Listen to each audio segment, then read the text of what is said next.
right now. I am. No, I mean, no, that's crazy though. I didn't know it was that bad when you told me. I mean, I heard about it because I was listening to it when I was at work. You know, I had to like sometimes I had like local radio playing on my ear or whatever, and they talked about it, and I was like, oh, okay, well, all right. No, I didn't know it was that bad. No, but the funny thing was when I first seen the video, and we're talking about Jeffrey Toobin here. If you got guys that since we're live now, if you guys haven't heard, Jeffrey Toobin was suspended. CNN analyst Jeffrey Toobin was suspended from the New Yorker because apparently he got the Toobin on the zone call. and at first when I looked at this video, it was just a placeholder of his face over it, but his name was in the bottom right to indicate that's just like we have our names at the bottom right, bottom left, depending on how you're viewing it. Actually, bottom left because everyone's viewing it from outside. But it was him, and he was gearing up. He had the Jergens lotion. he had tissues. He started to unbuckle his belt and try to. Like while he was standing in front of the camera, and the one black chick was just like, "Oh hell no!" She flipped the camera down because they was like, "Can we cut his feed? How can we do it?" No, we got to. They were panicking. I don't blame them. All of them were panicking, and then he sat down in a chair. He leaned back. Like first, he searched for his favorite site, and then he went to lean back. He realized what's going on. Yeah, he's wilding, man. No, I don't think he realized at all what was going on. I think the video only played up to the part where he it cut off, but not his feed, but the video itself cut off. I think it went further. I think they didn't want to show the obvious. All right, let's go ahead and get into what's going on in Graven Viz. Appreciate you coming through. We were just talking about the situation with one of these crazy guys on CNN. But you know, that's not really the forte of the podcast, but you know, we talk about it from time to time. But it was kind of crazy how that went down. I just wanted you guys to understand the look on my face when we went live, because it was for a reason. I had to get that out. Other than that, y'all would have been like, why is he looking like that? Doesn't he have any energy? I'm just completely done. I saw the video. That's another reason why I'm done. So yeah. All right. Waiting for Bills, waiting for him to come through, but we're gonna get started anyway. Welcome to the First and Framerates podcast. This is myself, DJ81. Bill's Fourth should be here shortly, and here we talk about sports and sports gaming, and also we do a little bit of ad-libbing on the side of that, whatever comes to mind for the most part. Here we talk about we give you the most honest, upfront opinions and information about what is going on in the world of sports and gaming. I am VF Baller, the DJ81. Once again, like I said, Bills should be here shortly. And today we're going to talk about 2K had another issue with their ads. I don't know what's going on with that. They should know better. And we're also going to talk about the state of football gaming. We haven't touched on that in a while, so I thought it was interesting to talk about it because, to be quite honest, you don't see too much negative about football gaming right now. But we'll get to that when we get there. Also, we're going to talk about Tua Tagovailoa. He is now the starter of the Miami Dolphins. We're going to get into that as well. Also, we're going to talk about what happened in the NFL this past week. We're going to talk about some picks, and guess we're going to do a little bit of foresight of what's going to happen starting on Thursday and this coming up weekend. DJ, how is everything going on with you this weekend, bro? And things have been good. Watched again our fan base crumble to the ground with their overreacting opinions and just dumbass hot takes about us losing to the New York Giants. I thought it was a good game. There were key moments. We could have won it at the end. Didn't happen. He went for two, and it's just like, look, you gotta play to win. Sometimes you lose. That's what happens. So other than that, playing these games, also in the spur of the moment, in the middle of the night, you guys probably witnessed, I went through a couple of icon changes, and I have a new logo.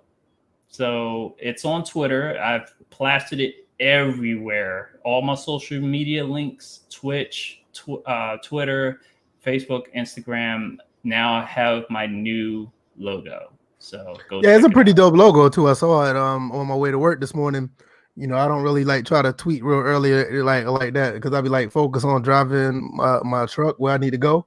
So I saw it and I was like, yeah, that's pretty nice. And hey, tell everybody where you got that from. I got this from, it's an app on, it is going to be on the iOS store or the Android store. It's called Esports Logo Maker. Okay, Esports Logo Maker. Yeah, matter of fact, Pooh put out something about his logo based on that suggestion. I told him about it. So he has a logo that he's working with. And okay. I figured, I'm like, I like it. I'm gonna put feedback on their site or whatever, just to suggest that give us more options as far as colors, as far as border lines and stuff like that. Because I'm like, that was those 3 logos that I put out there and settled with that last one. I literally had to make the adjustments myself. They didn't have a borderline option to use color. I literally had to take the shadow and move it and manipulate it to where it was kind of like you had a level where you could make it clear, or you can make it foggy, make it look like it really is shadow, but kind of create the border and then move it in position. And then I had to separate the words because I realized the first 2 logos, the lettering was off. Gotcha. Yeah, I might have to look into that. That was pretty dope. I'm not really sure, but I may try to look into it myself. And one thing I will say, shout out to King David Creates. He actually suggested the border color, which made perfect sense to add the silver lining to it. Yeah, so he's an artist, so he does very well with stuff like that. He does good with emotes and all the other good stuff. He does a very good job. And then earlier I showed it to a marketing friend of mine. She thought it was dope too. So I was like, yeah, it's pretty nice. It's pretty nice. I like it. Mm-hmm. All right, Bills, what's been going on with you, man? How you been? I've been good, just chilling, honestly. Kind of relaxed this weekend, so. Wait a minute, it's the voice thing? Yeah, it's a little bit deeper again. I don't know what it is. Oh, here we go again. Oh my Lord. He can be roasting people in that and speaking of which, I know VF, you're wearing the Ninja Turtles hat, and literally I was watching It's Real 85 Nigga Turtles voiceover clip. So is it still like that? No, you saw fine. I mean, it wasn't as bad as it was before, but you could tell.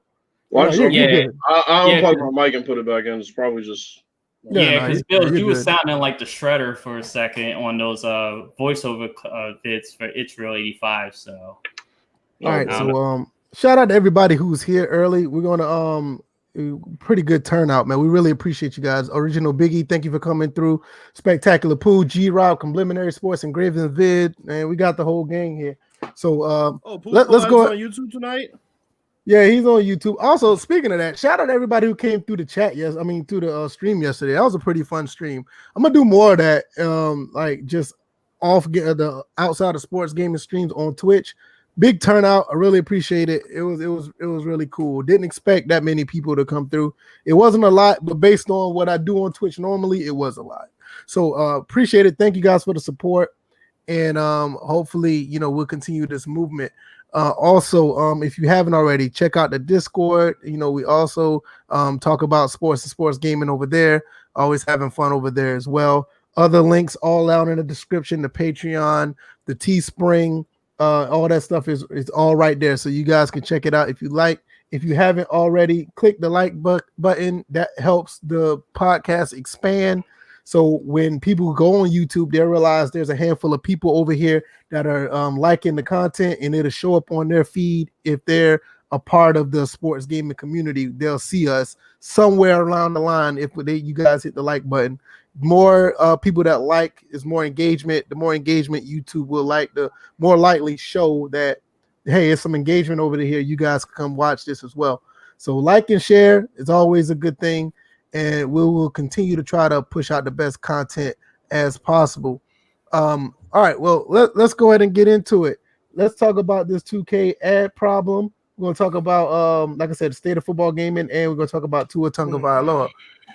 All right, 2K tried the unskippable ads again. I don't know why. I don't know why because of the backlash, but at the same time, what are you gonna do about it?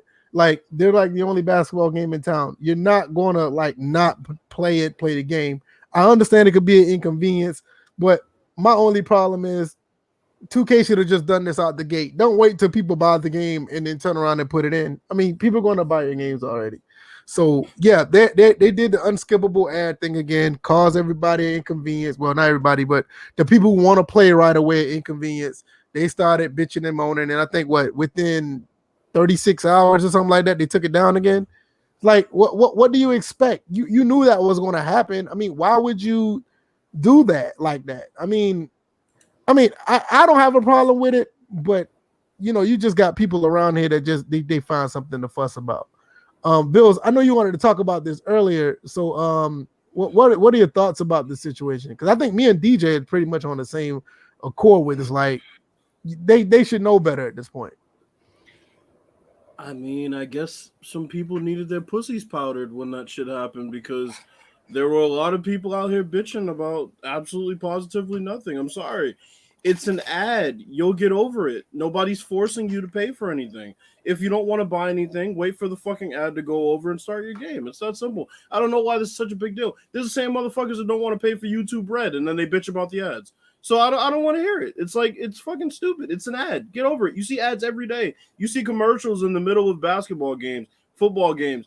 You bought a game and you're bitching because, God forbid, they're trying to get you to spend more money. They're a company. That's what they're supposed to try to do, make you spend more money. And y'all motherfuckers fall for it every time, and then you go and spend more money. So I don't want to hear it. That's what I'm saying. I don't want to fucking hear it, bro. I don't want to hear it. That's what I'm saying. No, I'm with you. I'm with you 100%. Yeah. That's what I'm saying. I mean, I get. I said I know why people are upset, but like, yo. It's an ad. I mean, it is what it is. You guys just go ahead and deal with it and play your game. Yeah, it's no different from a loading screen. It's like you said, it's no different from an ad on TV. Like, what do you do when you watch real basketball? What do you do when you watch real football? You get mad at Visa because Visa's on for 30 seconds. I mean, but it's like I said, it's like, God forbid Walmart starts putting impulse items in the fucking line before you go and put your shit in the fucking whatever the fuck you call it, the thing where they ring it up. I mean, shit. It's like people act like they're not grown adults. Now, if this was Fortnite, it'd be different because literally their game is played by basically children and adults who want to be children. Okay, but 2K is played by a lot of adults, and there are not a handful of children. There's some children, but it's not as bad as Fortnite though. It's not as bad. So as Fortnite. I got on Fortnite for some of the shit that they did, and more so because a lot of the things they were doing started out as aesthetic and turned into advantages when you were playing because you were actually getting better guns and things like that. For people to be mad about 2K having an ad is so absolutely ridiculous to me. It's like they just need something to complain. It just seems like Tuesday to me. That's what it seems like. What are your thoughts? What are your thoughts, DJ? All right, I got two things. Aren't there already ads in the game? I mean, when you're playing, aren't you seeing Reese's peanut butter cups being advertised on the boards? Are you seeing? You see them. You see them in the loading screen. Wilson basketball or Spalding is advertisement. Nike's advertisement. Reebok's advertisement. Wish. You have commercials every goddamn where in the goddamn game. So it is hypocritical to really complain about commercials when you're basically the whole game who's being real about advertisements on the jerseys. Maybe on the socks, on the shoes, on the basketball. The play of the game is by Kia.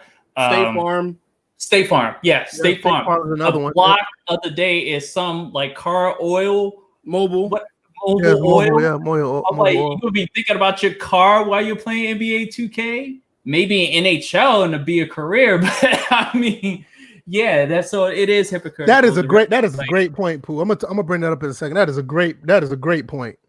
What did he say? Remember, Visa was yeah. No, I mean that was literally unskippable. That's like the turn of the century. Yeah, no, but seriously, that was literally an unskippable ad in Madden 2000 because it had to load. I mean, even on the cartridge, I don't know if I got the N64 version, but you literally had to watch that. I mean, it was there. He's absolutely right. And not to interrupt you, DJ, but FIFA has major companies as ads on their billboards on the sideline.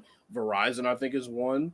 They have a couple. I mean, they're all over the game, so it's like. And then the other thing, wasn't it one of those things at the screen where if you really wanted to, you could just go to your starting lineups anyway? Yes. You can actually go to your starting lineup. That's everything. I was looking at the screen like I was looking at the screen like, wait a minute, that's the play down screen, and then go into the game. Just hit start. What are you doing? I think the thing is, I don't know what this unskippable ad is. And if it's like something non-basketball related, because I think that was the first one they did, like for some show on TNT or something like that. Right. Now, I personally, I wouldn't want that in my game, period. I mean, unskippable or not, I wouldn't want it. But I wouldn't complain to the point where I'm like going to be on Twitter like, what the hell is this?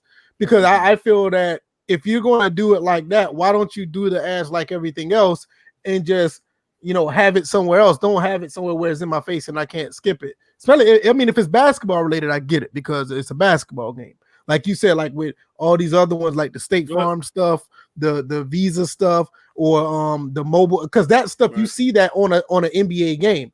Now, I don't expect to see those type of commercials, like something that's unrelated to basketball on the game. That would have been, that's my gripe.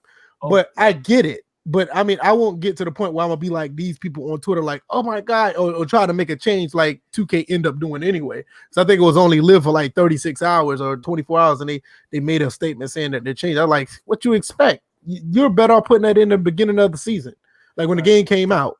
Go ahead, DJ. Okay, so before I get to the second point, then you have players at the park that buy gear.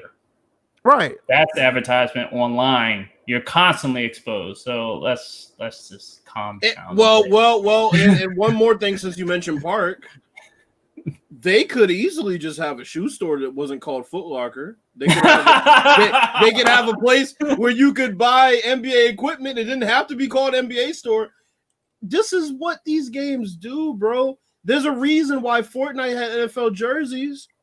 It's called product placement. It's product placement. You do it during the podcast. Yes. Hey, and I'm gonna tell you right now. I forgot to do it. I'm gonna tell you right now. I do the same thing with the banners, and I'm gonna be honest with you. These banners are unskippable. You're not getting around these shits. No, you're not. Knew about when you was doing unskippable ads. Exactly. That. You're exactly right, and I'm not ashamed of it. Here's another one right here. Go to the podcast, iTunes, Google Play, and SoundCloud. We're on Spotify. That's another one. You can't skip that. I mean, I mean, look, my thing is, I kind of understand it. The only reason why I do understand it this time more than the first time, well, the first time I understood it because it had nothing to do with basketball. Unskippable or not, I don't want non-basketball stuff in my game. I mean, you're almost asking me like, here's an ad for deer hunting in Madden. No, get that shit up out of here. I don't want that. But if it's a part of the package of the sport, I don't have a problem with it, But this time around, the only reason I have a problem with it because they tried to sneak it in. Like when this game came out, like a month ago, they tried to sneak it in a month later. Like, yo, put it. You might just be bold with it. I don't know why not. It's not like somebody's gonna go buy Live 19. It's like, fuck, do it. No, I'm serious. Like, why be sneaky about it? Just do it. Like, I mean, that's my only thing. Is like, I don't have a problem necessarily with it, long as it's those two things. It has to be a part of the immersion. If you're gonna give me something that I normally see when I watch a basketball game as an ad, I'm okay with it. Now, a lot of people may say, "Hey, well, what's up, VF? That TNT or that FS1 or whatever TV show they show that in real basketball games." Yeah, but that's a television station. 2K is not a television station. I mean, they try to be one, but it should be 2K Sports. But I don't. Even if they did that, it should be skippable at the end of the day. But I'm not a big fan.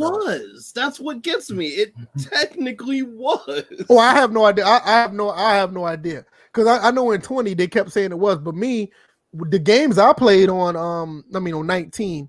When I played my player, and I don't remember seeing it. I think mostly people saw it like on. I don't know what Mosey saw it on, but when I played my player on 2K19, I never saw it. I'll be honest, I never did. I see all these people was fussing about it, and I don't even have 2K21, so I have no idea. Now, when do it pop up? Do anybody in the chat know when do this ad pop up? I mean, because I don't know. It's just entering a game. Yeah, because it's part of 2K TV. Because remember, 2K TV, you used to be able to turn that off. Hold on. Wait a minute. The ad is a part of 2K TV when the game is loading up. Yep. I didn't know that. I didn't see because this is my, and I know G-Rob could probably vouch for this. My interpretation of unskippable ad is the shit they did on Street Fighter 5. Now that shit was egregious. Like when you play the game, what they did was like while you're playing, the game would load, and once the game loads, then an ad will show up about some tournament that they're about to do. Oh no! Right. Now that's what Street Fighter 5 used to do. It's it's not. What 2K does is totally different. They're doing it as the game is loading up, and if you and somebody noted, if you got SSD on a PC. Not good. Like you know, what's funny. I'm gonna say something about that after you do. Yeah, like Street Fighter 5 will literally do that. They'll load the game, and you know the game's loaded because you played. I played a lot of Street Fighter 5, so I know when the game is loaded and ready going to a match. And what did it do? It'll load, and right before it goes in the match, it'll have this ad that'll stay there for like 15, 20 seconds, and you're like, "What the fuck?" Yeah, and that's what I thought it was doing. Now, if it's doing wise. These people need to shut the fuck up. I don't understand what the hell is going on. I didn't know it was that it wasn't that serious. Because my question is, well, what the fuck are you gonna be doing during this time anyway, besides waiting for the game to hey, or DJ, tinker with your lineups? DJ, they might be tubing. No.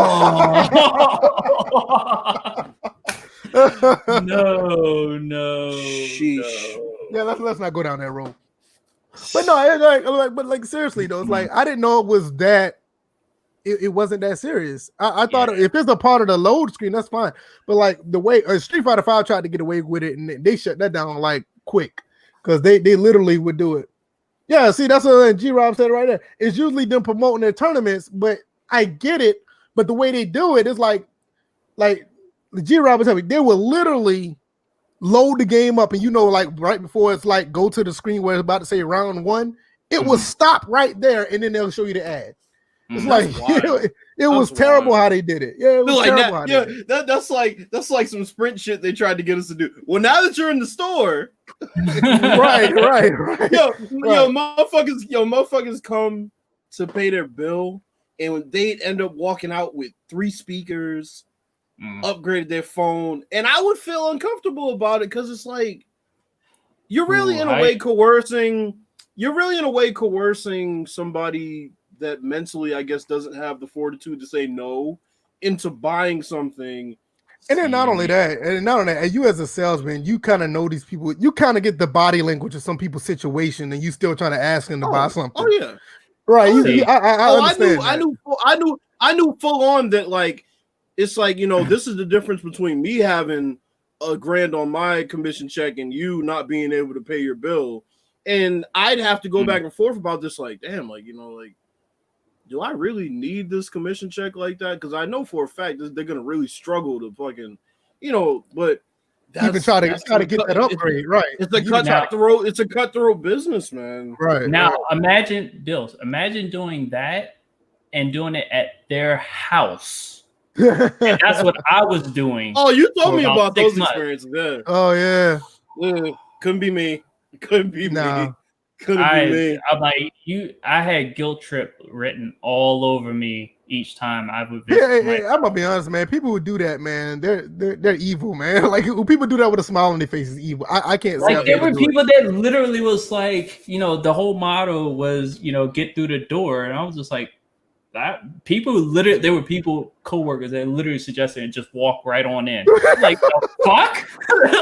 Are you trying to get shot or bitten by a dog? Which people did get bitten by dogs, and somebody got a shotgun pulled on them just for stepping on the property. So getting through the door was the last thing I was concerned. I was like, ma'am or sir. Hey, Bills. Hey, they made sure that ad was skippable. They made sure I'm skipping this ad. Fuck that. You're not coming in. Lord. I was just like, bro. No, I'm about manners, especially I'm on their turf. So no, there'll be no going through the door, you know, nah, that's crazy. Here, like, hey, can I come in? Is it safe? And I'm like, no. All right, let's get to some of these. Well, no, there was a second. There was a second. No, go ahead. You good. Go ahead. Yeah, there was a second thing I wanted to jump, and on 2K's side, you don't act like y'all didn't know that this was going to happen. What is it? In their statement, they said yesterday's 2K TV ad placement impacted our players' experience in a way we didn't intend. That was the same thing you thought last year when you put in that unskippable ad. You didn't think it was going to interrupt the experience of the players. See, that's the problem that I had. That's the only issue I have with this. Like you knew that the backlash, and you did it. You were better off just doing it outright. Not sorry. Right, you were better off just doing it off the rip. You know, just when the game comes out, fuck unskippable ad. What you gonna do? It's like Mike Vrabel understanding the rules of the NFL and being fake mad because he sent somebody in that caused a penalty that saved them time. Saved them enough time to be able to score a touchdown late in the game and then eventually win the game. So, yeah. Oh, wait a minute. So this ad is for Quest 2 for VR set? Yeah, this was the ad was for a VR set. Mm-hmm. Man, they need to stop, man. Come on, man. I'm looking at it right now. It was for some VR set. Let me see if I can pull this up so y'all can see it. I'm on Eurogamer. Let me see if I can pull this up. Then I'm gonna get to y'all comments in a second. But I want to look at this. Let me see. Boy. I pulled up the wrong one. Hold on. Here we go. 2K under fire for adding unskippable in-game ads to the full price 2K21 a month after release. Yeah, that's the problem I have. The month after release. In-game ads, like that could lead somebody to believe that while they're playing, they're getting this ad. And it's just like, wait a minute. Why would they put the rest of that in their full price 2K? What? That's just to get people riled up. That's what I'm saying. Like that's the shit I'm talking about. Like, well, they didn't even put it in the demo. Like, see, that was last year. Snowfall. Yeah. Snowfall was last year. This year is this. Is and whatever if you're on right console, you're at the mercy of the loading. Okay. This is the process of how they do it. Okay, they're going in. Mm-hmm. They're picking their teams. Okay, there it is right there. It's going. Okay. You see the edit screen pop, the edit lineup. It popped up for a quick second. If you would hit it, you've been past it already. Okay, it popped up right there. Yep, there it is. Right there. There it is. Right there. Yep, there it is. Hit it, and you're past it. So that's the edit lineup right there. So if you hit that, you can skip it. Fake ass out trade. Right. That's what I'm saying. Wow. I didn't know this. I'm like, look at the screen. Now it'd be different if you load the game up, boom, and nothing pops up. Yeah. No, I'm saying it'd be different if like you start your game and it says, press start or whatever, and then you start the game and then boom, an ad plays. No, I'm telling you, that's what Street Fighter 5 did. You will pick your players, you will pick the site where you will pick the stage where you want to fight, then it will load. And then it's about to go to the next. It's about to go to the fight, and then it will stop right there. No, I mean loading up the physical game. I think 2K gets a little greedy when it comes to this because there are some intros to games after you get past that screen that the players are walking in and they're wearing certain clothes, and it's like a commercial ad before the game the actual game starts with the players wearing the clothes. Why are you playing with that baby ass arcade stick? Yo, look, they're lucky. These people are lucky that 2K didn't do what I was asking for, which was to put fake commercials in the game, like during timeouts and shit like that. Because that's what I really wanted. I would have had a problem with it. That would have been kind of dope. They would. They fucking would if they complained about this. Dre said you couldn't edit lineup to skip. We just showed you. It gives you the option. Showed you. I don't know. Let's get to the other comments real quick. Let's go back up. Honestly, I just think if you're on console, you're just at the mercy of it. It affects console players more than it affects the PC players. That's true. SSD. But even if you have an SSD on console, external, obviously, right now. Right. So, Pooh said, promoting your channel is advertising. Yep, and it's unskippable. I agree. Mm-hmm. My face is advertising. Mr. Ham said, "What's up, fellas? Football gaming kind of suck a bit, but GSU, you already know what time it is. I ain't even got to say. Y'all know. But you wait, hold on. Let me chime in on this because you know what time it is. FSU beat North Carolina. Yes. Oh, that is true. Yeah. Yes. Shout out to y'all. Yeah, y'all beat number 5 North Carolina. I give you that. Fuck them racist ass Tar Heels. But this is what's happening right here. This is what happening. That's what's up. Let's see what else. Dre Leon said, as with I guess in the next gen loading times will be annoying. You almost said. Yeah. They said net gen. That's what it said. Loading time, but it's supposed to be next. But the way you started to say it was like, man, wait. He said loading time. He was trying to show his teeth when he was trying to say that. Saying SSD is supposed to speed up the process. That's gonna be interesting how that plays out though. If the loading time is supposed to be improved, but then you have these type of ads, that would be kind of interesting. They're gonna figure out another way to implement it. You already know. I know they haven't practiced on PC because we have SSD internal hard drives. Well, I also have an external one, and then boom, it's over with. This is where they'll integrate the commercials I was talking about during the game. Hey, we have a new presentation element for you. Commercials during the game. Yep. And it has been done before. No, you cannot skip them. Remember the... Oh, go ahead. Okay, Complimentary Sports says nobody is happy. Angry about ads is crazy. I agree. Remember, what was it? It was Triple Play Baseball had commercials, but they were made up fictional commercials. It wasn't Triple A 96 or... It was like, it's not chicken, it's not pork, it's chork. Yeah, I remember that. Exactly. I remember that. That was like a meme before it was a meme. I remember that. Mm-hmm. Yeah, Mr. Ham says... Wait a minute. No. Oh, so this dude, Sweet Jones, came in here. He said, "What's up to DJ?" He said, "What up to VF?" What? You know what? No, don't do that. Don't do that. No, don't do that. You was a hot second for getting put in timeout, bro. You saved me some. Go ahead. You saved me some. Mr. Ham said, I think a lot of people are going to be disappointed with these next-gen game consoles. Only games to look forward to are 2K21 and maybe Cyberpunk. I agree, but I think Cyberpunk is going to be pretty good on current gen as well because that game is built for current gen. So I don't think it's going to be. I don't expect for it to be too much of a difference between the two. I may be wrong, but they said Cyberpunk is supposed to be like I think it's like 1800p or 4K on the current consoles. So I'll be interested to see how they do that. Obviously, it's going to be at 30 frames because The Witcher 3 was 30 frames on current consoles. So, but I think they're going to try. I think they're going to try to push the console limit with Cyberpunk. Apparently, in order to get that to work, they had to take a lot of things out.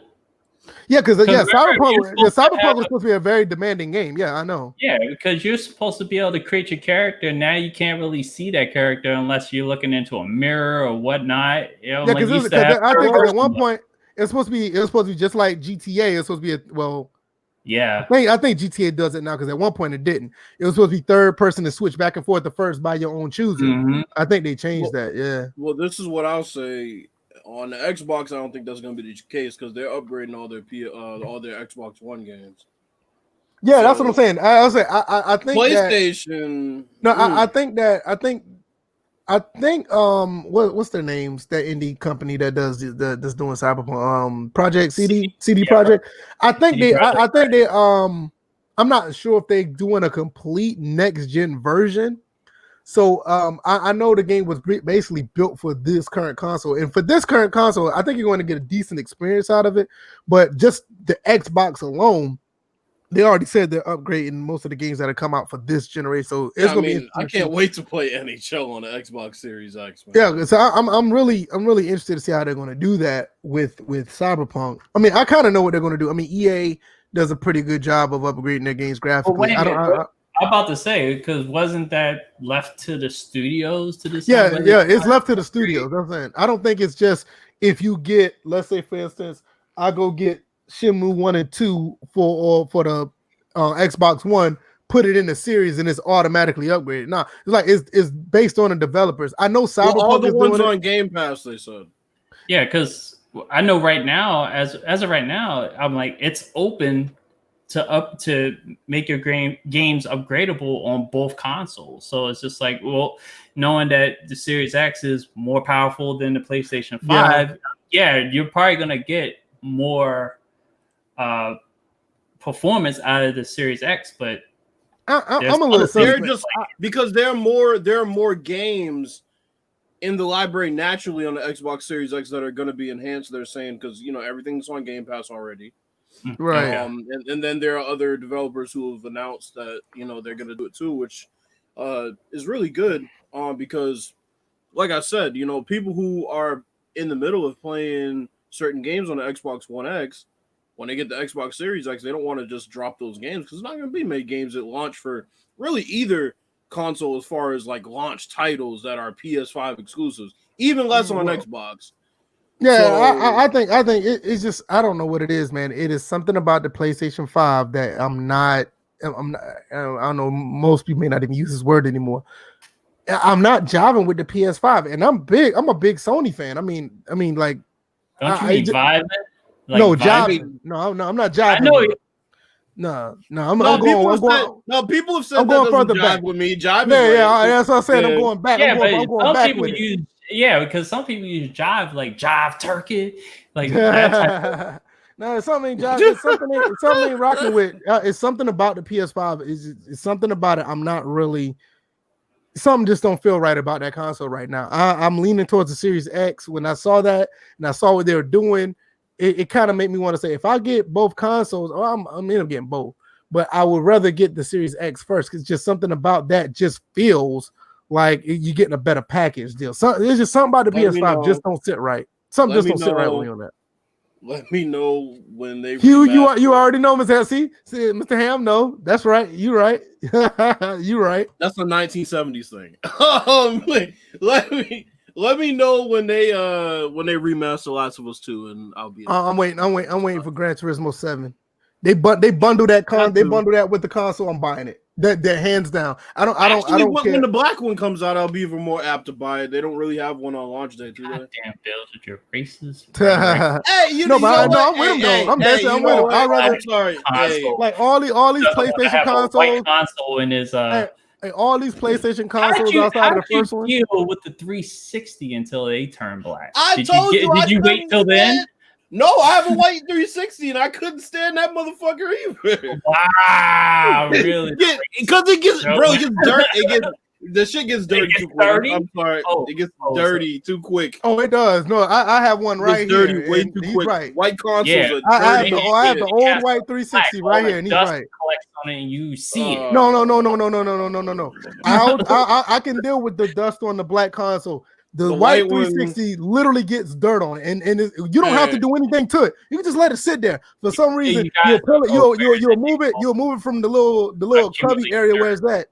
No sense. You'll move it. You just see dirt versus the other. You just see dust. They both form of no. It's totally different, bro. Totally different. Bills, am I lying? You can pull it from the little cubby area, and you ain't touch it. But all of a sudden, when you pull it just to look at it, it got dirt on it for some reason. BF, everybody know that white 360 ages like the Olsen twins. That shit is terrible. Wow. and then let's not talk about the red ring of death. Because I mean, those like no frame rates. A Jim Crow podcast. Which are we now?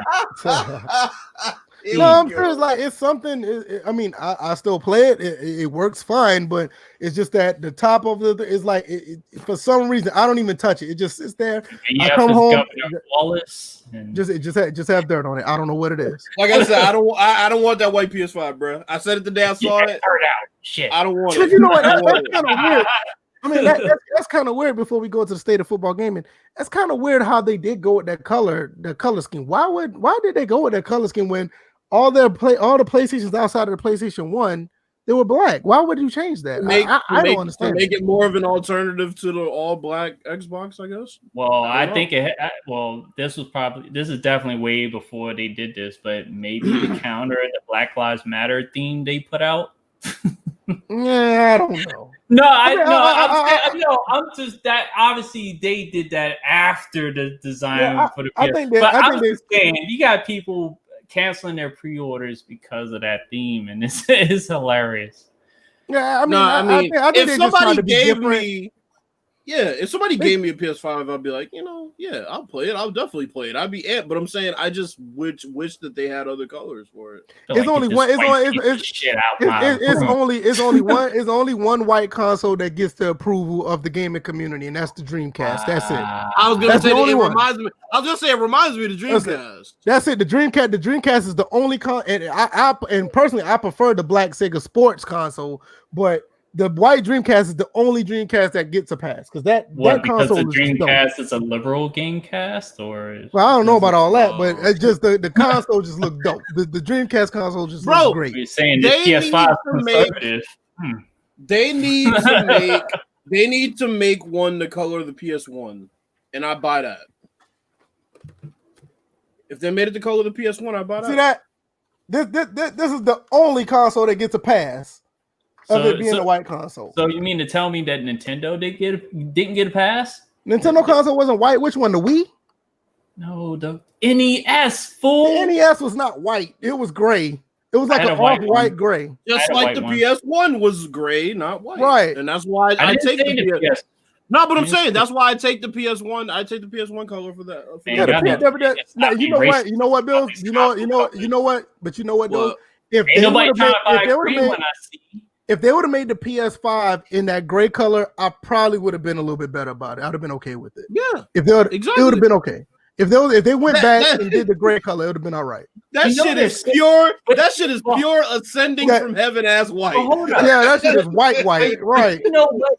They're setting up for that because the thing is detachable. Those plates, that white plate, that's detachable. So apparently they're setting up to have replaceable plate. Facts, Joe.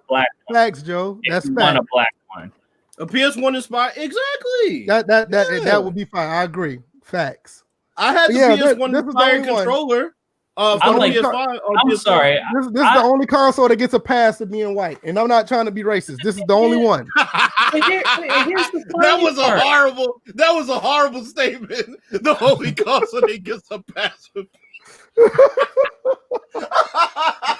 Yo, somebody's watching this shit like I'm thumbsing this shit the fuck down. Right? Well, we know where the thumbs down come from. Wow. But yeah, he would definitely accept a white console. But but you know what? The console's not even totally white. It's got a black middle, and that's all that counts at the end of the day because we can apply this to life. We don't care how white you get at the core. When it goes to history, we're all black. So let's not. Yeah, I get what they were trying to do because they still had the authentic PlayStation Blue in it. I see what they were trying to do. Reverse Oreo cookie. We get. This is all facts too. Mr. Ham said that Spider-Man Edition PS5 looked tight, and that console is hella expensive right now. Is it real? Yes, the PS5 Spider-Man Edition is real. Oh, PS5. I thought he said PS4. I'm sorry. I did not see that. I don't know if that's right. I thought he said PS4. I'm sorry. But the PS4 Pro Spider-Man one looks amazing. I agree. But Joe Numbers also said y'all talking about having me want to customize the PS5 and the controller. Do it, man. I wouldn't mind the whole console being. I like the last console's color pretty much. If PS5 pulls off the fact that console is customizable the way you can change the plates, then that'll be clutch. There'll be another thing. Yeah, that would be pretty cool. Because you know what's coming. You know what's coming. You know the PS1 color is coming. The PS1 color is coming without a doubt. That's the plates, and be like, Xbox spent last generation giving you different colors of controllers, but you had to buy a separate controller. We can just give you the plates, and you can just change your plates whenever you want to. You can get like the Spider-Man edition, you can get the Cyberpunk edition, you can get and that's if they go that route. But if they do, I'm telling you right now, if they do plates, I can see them doing a plate for each year. I mean, each console generation of the PlayStation. I can see them doing the PS1, 2, and 3. They may do a 4. I'm not sure, but I know 1, 2, and 3 will probably definitely be on deck. I can see that easily. The PlayStation 1 and the PlayStation, the PlayStation 1 and the PlayStation 2 one's going to sell like crazy. I see that happening off the rip. Just random. My least favorite PlayStation aesthetically is PlayStation 3. I couldn't stand that console. I can agree. The fat one is ridiculously ugly. The shit is heavy, and I'm looking at it right now. It don't have a girlfriend. It's just terrible. Wow. I'm glad I actually waited. I'm glad I actually waited in that generation because I mostly spent time on the 360. If I waited till late to get a PS3 and I got the Slim, so I was the slim one. The slim one, I got the other slim one right here. Now that one's nice, but the fat one, that one. I didn't like anything about the PS3. Somebody was like, "Yo, you gotta get a PS3," and all my friends were playing on PS3, so I got it. I'm like, I don't even like this shit, bro. I got rid of it. I got rid of it within a couple months. I just did not like the console. But it was the last console that had free online gaming. Yeah, and you got what you paid for. I think the PS3 online, it kind of varied by game. Like some games were okay, but the overall experience was terrible. Xbox 360 online was legendary. I mean, hell, a lot of people don't know the original Xbox online was great because original Xbox online, a lot of people don't know that was broadband out the gate, and that one was really good. Yeah, so, but Dreamcast was free, and they were broadband too. They did broadband as well. I remember playing a couple of games. I remember playing NFL 2K1 and 2K2 online. I remember playing that on Dreamcast. It was a little laggy, but it was all right. But if you had the 56 dial-up modem, that wasn't gonna work. You had to get you could get the broadband one like in 2002, and it was better because that was I think after Xbox came out with their broadband, on Dreamcast, it was like one of the last accessories Dreamcast got. Like I'll show it to you. Like this right here, it has a built-in modem. It's right here, but you can take this off. I don't want to take it off right now. Damn, it became a PS3 roast session in the comments section. I know, right? But you can take this modem off. This is a 56 dial-up, the old phone line. You can put a broadband one. 56K. You said $56. So let's see who else said anything. Optimus Goof, shout out to him. He's here. He said the only thing good about the PS3 was free online gaming. I agree. Like I said, it varied from game to game. Some games were good, some games were terrible. Like I remember playing Battlefield 1943 on it. It was great. But then again, you try to play some Call of Duty games and it just wasn't happening. And that controller fucking sucked too. Garbage. Didn't have no weight to it. Shit felt like it was made of, I don't even know what the fuck that shit was made of. That was one of the worst controllers I've ever used in gaming, was that PS3 controller. That shit was Joe Numbers asked, remember when the PS3 launched and them boys tried to try, hey, but I bought a $600 console. I talked about this story. I talked about this story already. Remember when I told y'all when I was at the store and they only had like 6 at the Best Buy I was at, and there was a whole long line of people, and I was number 4. And then when they found out, the guy came out and said, "I'm sorry, guys, we only had 6 in stock. I got in my car, my cousin's car. We was out. I was not about to get jacked." But this is an excellent PS3 controller. This one right here. This is a beautiful PS3 controller. That one was better than the other one. Yeah, the original one. The default one. Yeah, the original one sucks. This one is a beautiful one. I love playing with this one. This is great. You said you ball. Oh man, hey, back then, what was 2006? Hey, I was working. I mean, I had a little bit of money to spend, man. It was all good. But my parents got me my 360 for Christmas like the year after, I want to say. Mm-hmm. I got mine. I got mine like a couple months after in 2005. Because I played 2K7 a couple months after it came out, so that had to be a year after, right? Yeah, I remember buying it. I got NCAA 07 and I had Forza 2. Those are the 2 things I got. Let's see. When Sony got hacked, I was low-key nervous. Yeah, I was too. I remember when they got hacked in 2011. Yep, I was there, and I got my free games. I still got those games in my library. Speaking of that, I need to and I promise we're going to go to the next topic. PlayStation 3. I know none of y'all don't care except for me. I'm the only one that cares. PlayStation 3 store. You cannot buy any PS3 games or anything off of the website as of October 26th. So you got 6 days. If you got any things in your wish list that you want to download for your PS3, you better do it now, because after that, the only way you're going to be able to buy games on your PS3 is from your PS3 PlayStation store. And you do not want to go to the PlayStation 3 PlayStation store. It is terrible. It is horrible. I mean, or you can take your PS3 out to the back of the woodshed and put a bullet in it. Hey, don't do that. Don't do that. Don't do that. Hey, The PlayStation 3 has some amazing games. Like for me, I need to go on my Japanese account and get some PC Engine games that I was supposed to get they're still in my wish list. Because after the 26th, I will not be able to get them on my on the browser, but you can go to your PS3 to buy them. I'm telling you, you don't want to go to your PS3 browser and go on the PS3 PlayStation Store and get them. You talking about laggy, you'll probably lose your money and you'll probably lose your identity. Don't do it. So I'm serious. The PlayStation Store on the PS3 is terrible. The PlayStation Store on the PS3 is terrible. So if you got any games you want to get, and I know I'm probably like the only one because nobody plays that old console. I'm the only one that play it. Go get the games that you want now on the PlayStation 3. Go and get them ASAP because after a while they're going away. All right, this is what real quick. This is random, but like we were talking about 360 in the PS3 era. Man, one of my fondest memories as a kid was Christmas Day getting that Xbox 360, bro. I was really excited. Oh yeah.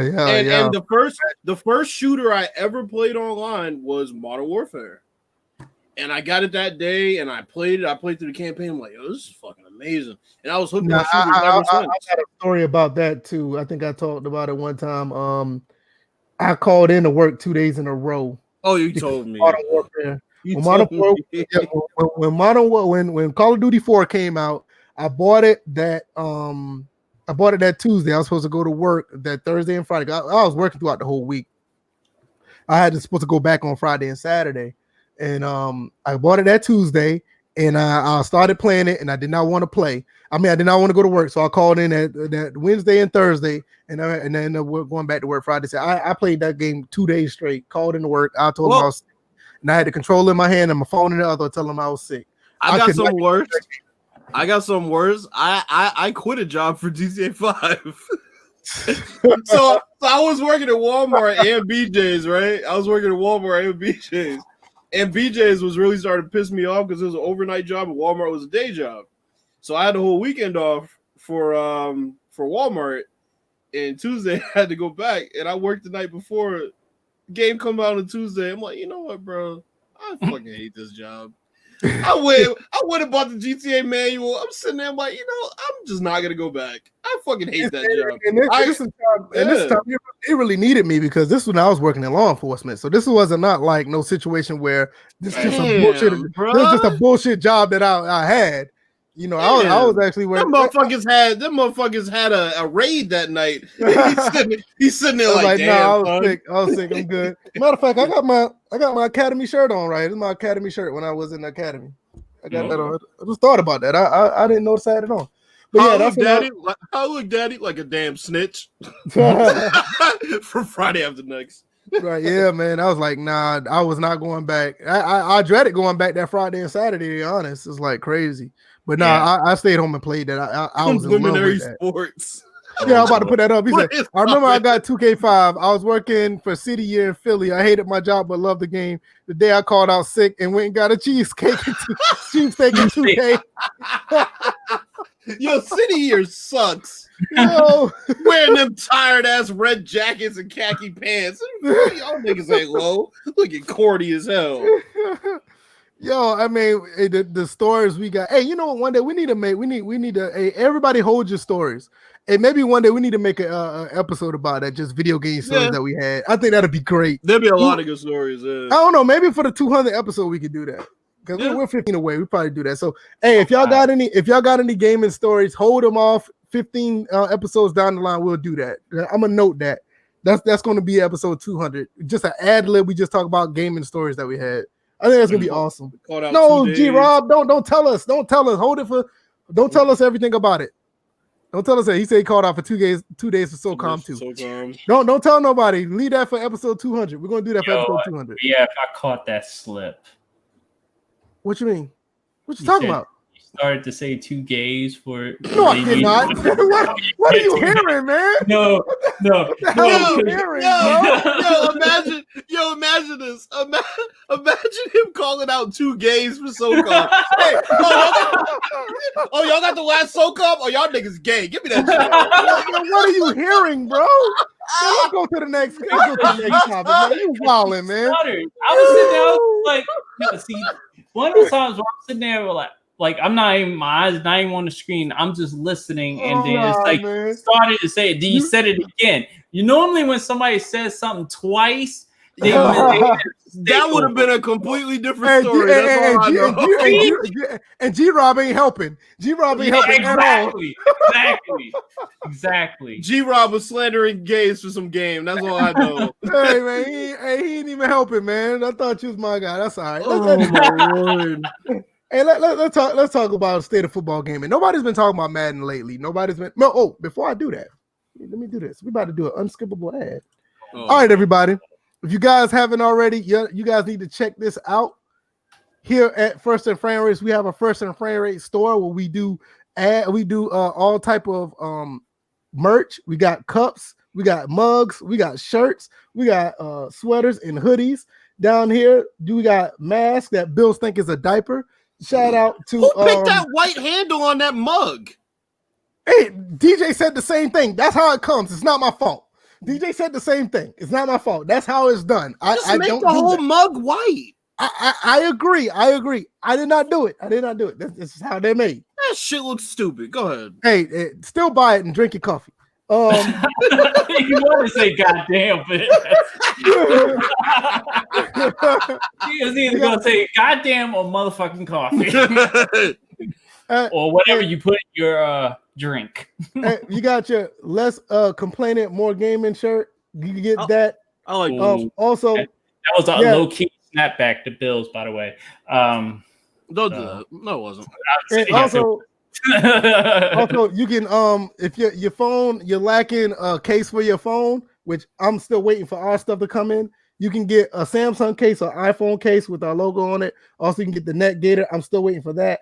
I need to get in contact with them, find out where our stuff is. We got people already showcasing the merch in the I know, right? Already sporting the gear. It looks good on you guys, just to let you guys know. It does. Shout out to Dow, to Dow, Quaface. You guys are showing it. I'm waiting for Miss Amber. She bought a few things. She said she's gonna show off some of the stuff. Y'all don't know, and she's a follower of mine on Twitter. She bought a few things from the store.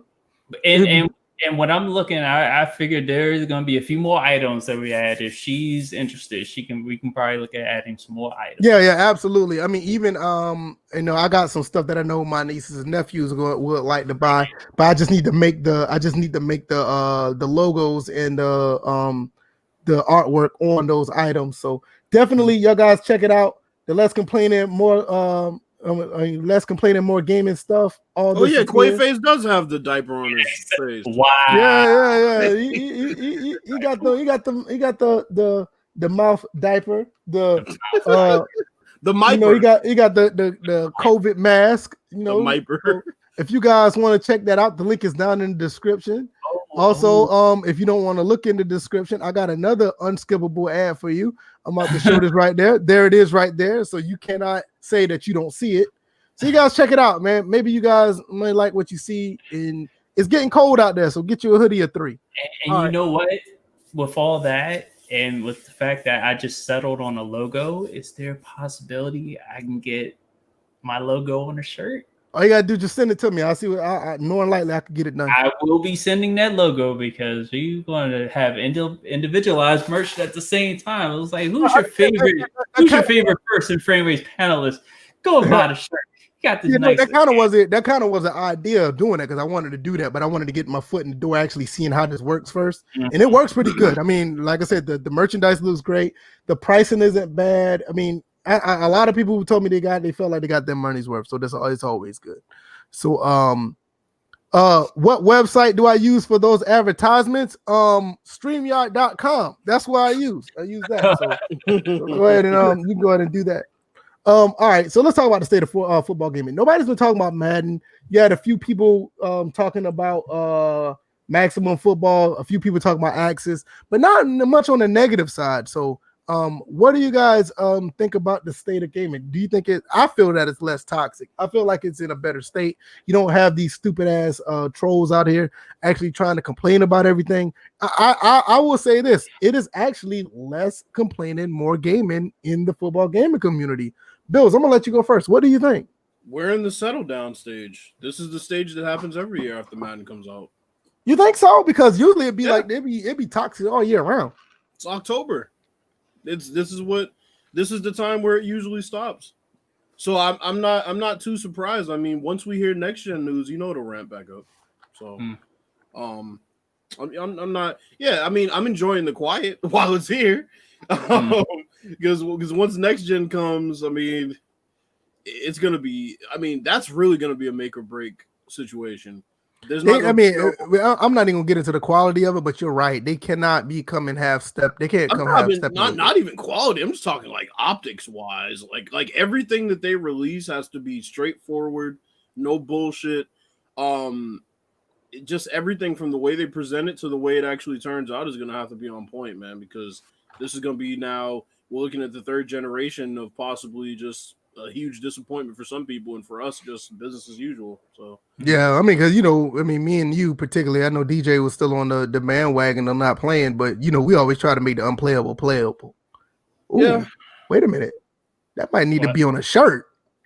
Making the unplayable playable. Ooh, hey, I might have to put that on the shirt because none of these clowns out it. Wow. Guys in the gaming community are doing that. Wow. I don't want to take no shots at people, but some people aren't. We can have a lot of merch for taking shots at people. We have plenty of ammo. Yeah, you're right. But making the unplayable playable, I might need to put that on a shirt because that's what we do over here. We do that over here. I mean, I do it. NHL. There you go. Exactly. Me with Madden, FIFA as of late. FIFA, Madden. Yeah. We do it. We do that over here. So, I mean, no telling the games. I mean, the games I play, nobody plays half the games I play, but I make it fun. Yeah. Hey, we need to do that. That's what's up. All right, DJ, what are your thoughts about the gaming community so far, the football gaming community? Because it's been pretty quiet. Well, I would say it's been quiet, but for me, it's been out of sight, out of mind. I'm not really playing Maxim a whole lot. Maxis. See, at least I catch my own mistakes. Fucking Maxim football. See, I was thinking Greek for a second, or Roman, but anyway. Again, for me, it's been out of sight, out of mind because I've been playing NHL, I've been playing No Man's Sky and stuff like that. So, I figure everyone's in their lanes. If I'm just going to take an outsider's approach here, everyone's in their lanes. They're either playing Maximum Football, Axis Football, or Madden. And everybody's pretty much leaving each other alone. So I think everyone's good where they're at. Of course, I'm in my lane. I'm over in NHL, enjoying the hell out of it. And that's really it for me. I'm like, there are a couple of people who have reviewed Maximum that took shots at it and didn't seem to give it a fair shot. You know what? I can't even. I think we might have spoken too soon on this topic. What's that? On the unskippable ad? No, on nobody talking about this games, because now there's like a huge shitstorm going on about this dude getting banned. Oh, what? Who's this dude? Who is that? Who got banned? D Croft, whoever it was. I know NY Kia tweeted out before, free D Croft, and Moody apparently somebody retweeted him talking about it. Now people. But when I say the state of football gaming, that's what I mean. I don't care about some of these dudes that are playing the game getting banned. I'm talking about like the people who show up and like constantly say Madden is trash. Like that's the only thing they could tweet every day. Yeah. Like that shit is going down. Like you don't hear about people bashing the game as much. I mean, like you don't hear about these hashtags. Like you see, they all kind of went away. That's what I'm saying. Well, Smitty retweeted somebody yesterday. We're trying to get this going. You don't shut your ass up.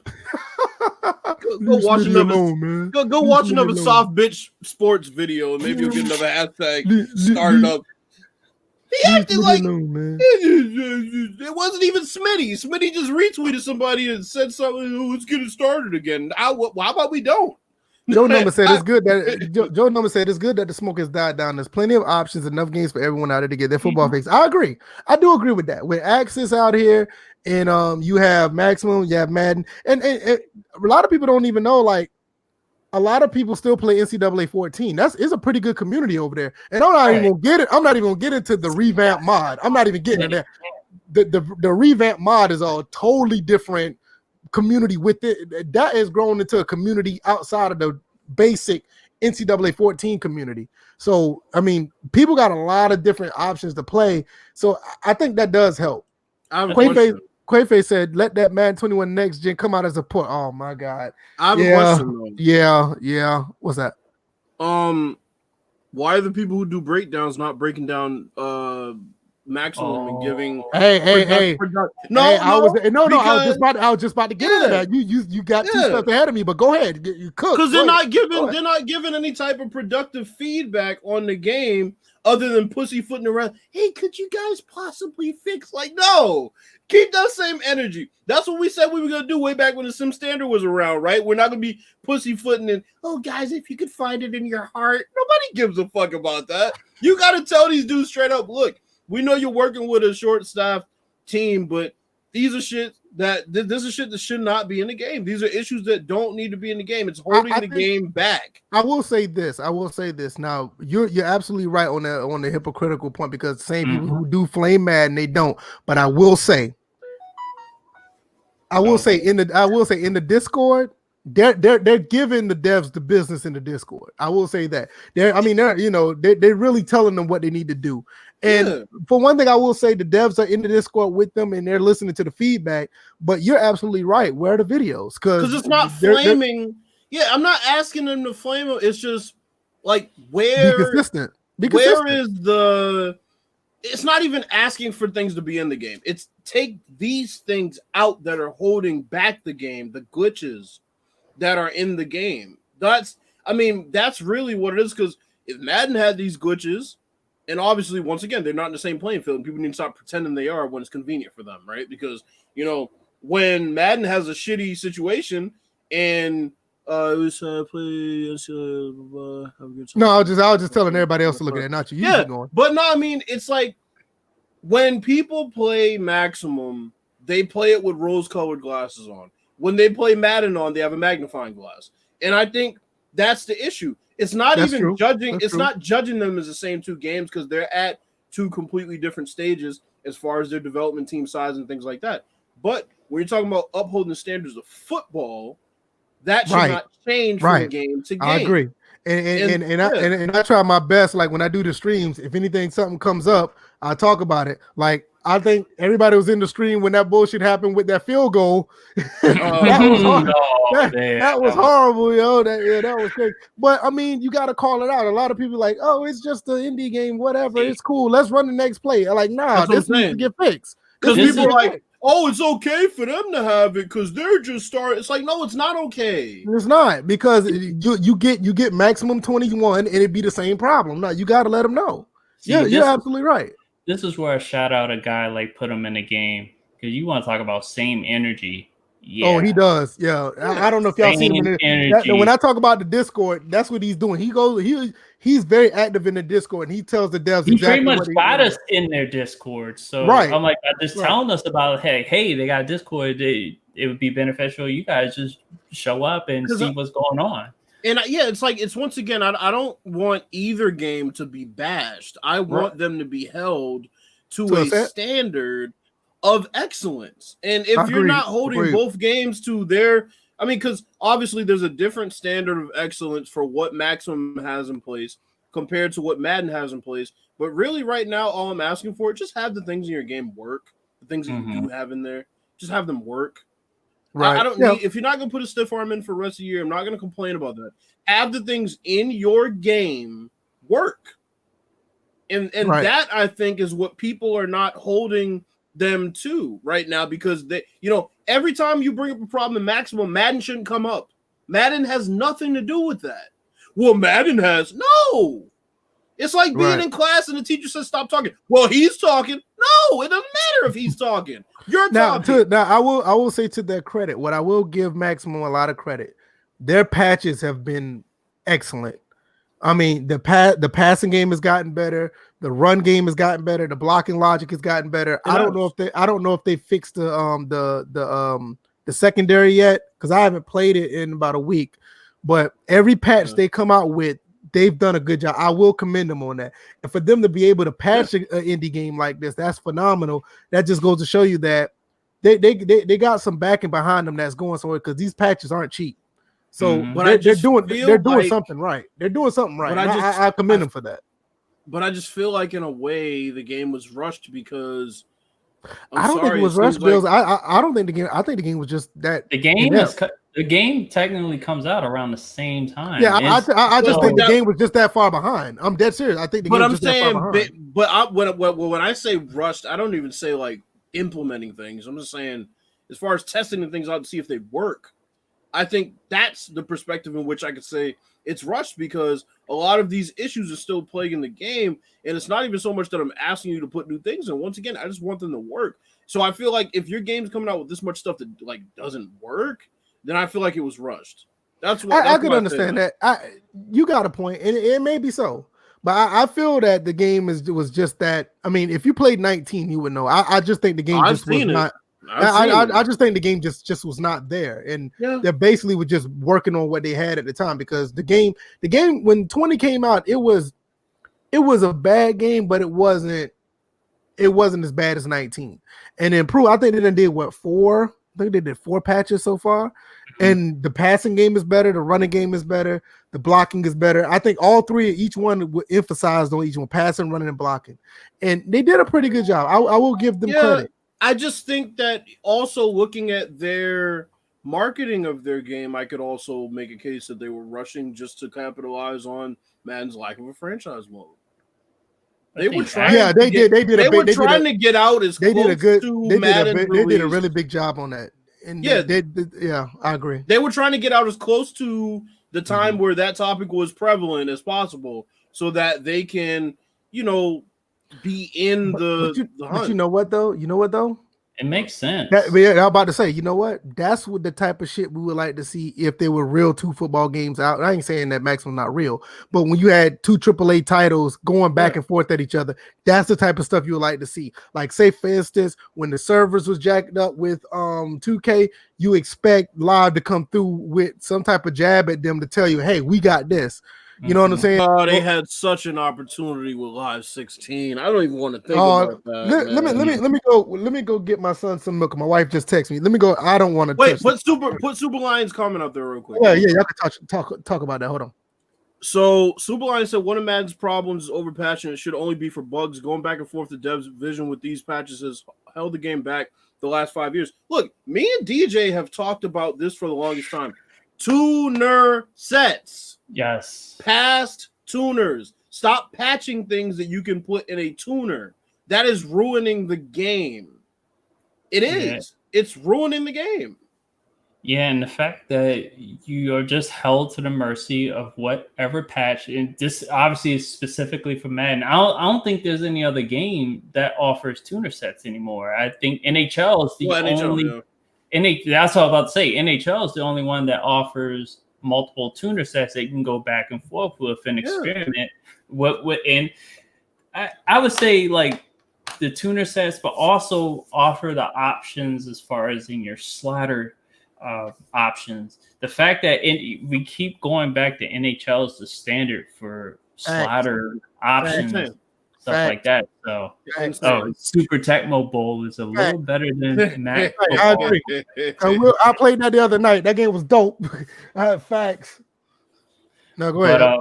But yeah, it's just that NHL offers, I think, way more than we deserve as far as slider options. The fact that the way I have the game plan now, and they just released another patch that like fixed a couple of gameplay things, not like anything major, but I think one of them had to do with the tripping logic and a couple of AI things. The fact that they focused on AI this year was clutch. Because to me, when I look at the things that they fixed in the tuner sets, it's the shit that Madden fixes in patches, and it pisses me off. If I don't want you touching the skating, I could just go back and play on an old tuner set. That's one thing. That's one thing to do good with. Like Madden, no, you got to download a big ass patch. They lump it in, gigs. Right? And they lump it in with shit that they're fixing in face of franchise. It's like everything they put into this one big pot, and you got to just deal with all of it. You can't just you have like all or none of it. Yeah. You got a 7 gig patch, and one's like, well, this fixes for MUT, this fixes for Play Now, this here's a fix for online. It's like, what if I don't have an issue with any of those things? What if I just want you to keep the running the same way it was at launch? I should be able to go back and play on the very first tuner. I mean, put up that statement: sports games should be majority physics based. Yes. Didn't they try that? I think they started to try that around the backbreaker era, and then that's when Madden tried it. No. That's because it was all physics based. I'm like, you have to have a balance. Okay, I see. You said majority. You said majority, yeah, because and you look at Maximum Football, that's their base right now. Is physics based interaction. You look at Live, that's mostly physics based interaction. You look at what 2K's trying to do. They're working backwards. They are going from like 100 million gazillion 2-man and can sequences to whatever physics-based animation. Yeah, they got another name. I don't know what the name it is. Because my view of it is, I think there are 3 things that should be physics-based: movement, contact, and the object that you're playing with, whether it's a puck or ball. Those 3 things should have physics. Everything else, I think, should have the animations. Obviously, you need canned animations in some form, shooting, and those things have to be canned. There's just no way around it. Well, you also look at Maximum Football, the fact that there's no like rocket catch sequence that happens. If the ball's out of reach, it's out of reach. Yeah. One thing about Maximum Football that I love is the fact that the physics on the game, for the most part, play out pretty good. And there are no 2-man animations. Like if you blow past somebody, you get past them. There's nothing like shifts you into a tackle. You have to line up and square up to hit a person. And once they get the reaching and the actual tackles down to make them look good, you're gonna have like some really good sequences in that game that look seamless. Because a lot of that, like you look at the hurdle in Maximum, like if you hurdle somebody, it doesn't look canned at all. Like in Madden, you can get around that it may not look as bad, but there are some times where there's some shifting when it comes to hurdling somebody. And Maximum will have that. And I have to go back to what Madden's talking about with this calculating player movement in real time on their next gen game. Well, we better see it, because you kind of said that with Madden 25. While the movement was better, there was still sliding. We saw it in the gameplay tech in that the E3 demo with AP. Listen, Madden 21 next gen looking real spooky right now. It ain't looking like nothing, because shit, we haven't seen. It's sounding real spooky right now. It's looking real spooky right now, man. Still no release date. Right. They haven't said anything. They haven't said anything. Right. Since EA Play, I mean, it's very interesting how the silent. It's looking real spooky, man. We're going to get on this thing about Tua, but we're going to add that in with the picks, the results of last week. I'm just going to be listening and giving my feedback on the games, because I didn't do any picks last week. Yeah, I know you wasn't here, so that was week, right. Yeah, I got to pull up. Hey, Kirk Ford disliked it. Thank you, Kirk Ford. Hey, yeah. You knew that was 14-1. Oh, well. I always love that one person, man. He's great. No likes and dislikes ratio. We can always make the playoffs if we're in the NFL. We'd be the first seed, damn near every time. Right. Madden's worst mistake was never have a losing season ever. I think Madden should ditch the yearly games, put on a solid game on America. Yes, I've been an advocate for that for like how long, Bills? A long time. Yeah. But after this latest incident. DJ's been an advocate for at least a 2-year window, and I've been an advocate for just a straight up a subscription based game. Well, Pez did it this year in a way. Yeah. And a lot of people don't realize that you can change out assets to a game, like visual assets, by like downloading another game, because some of those assets they end up copy and pasting themselves. So like if you want to update the graphics, you can like say like it may be like a 15 or 20 gig patch or whatever. You can implement that in the same game, but it would just copy and paste a lot of the assets. So it's not like, it's added 15 gigs. Right. So they can do that. It's basically called overwriting. Right, it'll override it. Exactly. It will override it and it'll work. Oh shit, the World Series started tonight? Fuck. Yeah, I think it did. 30 people here, man. We really appreciate you guys being 30? Wow. Yeah, 30 total, man. Really appreciate you guys. Here we got 28. Well, it's 26 now. We had 28 on YouTube and 2 on Twitch. Yo, I'm about to send y'all something. All right. Let me pull up this week 6. All right. Let me see what you sent. Bro. It better not be nothing crazy. Well, no. I'm not even gonna open this. Nah, that's okay. I already seen part of it, and nah, that's okay.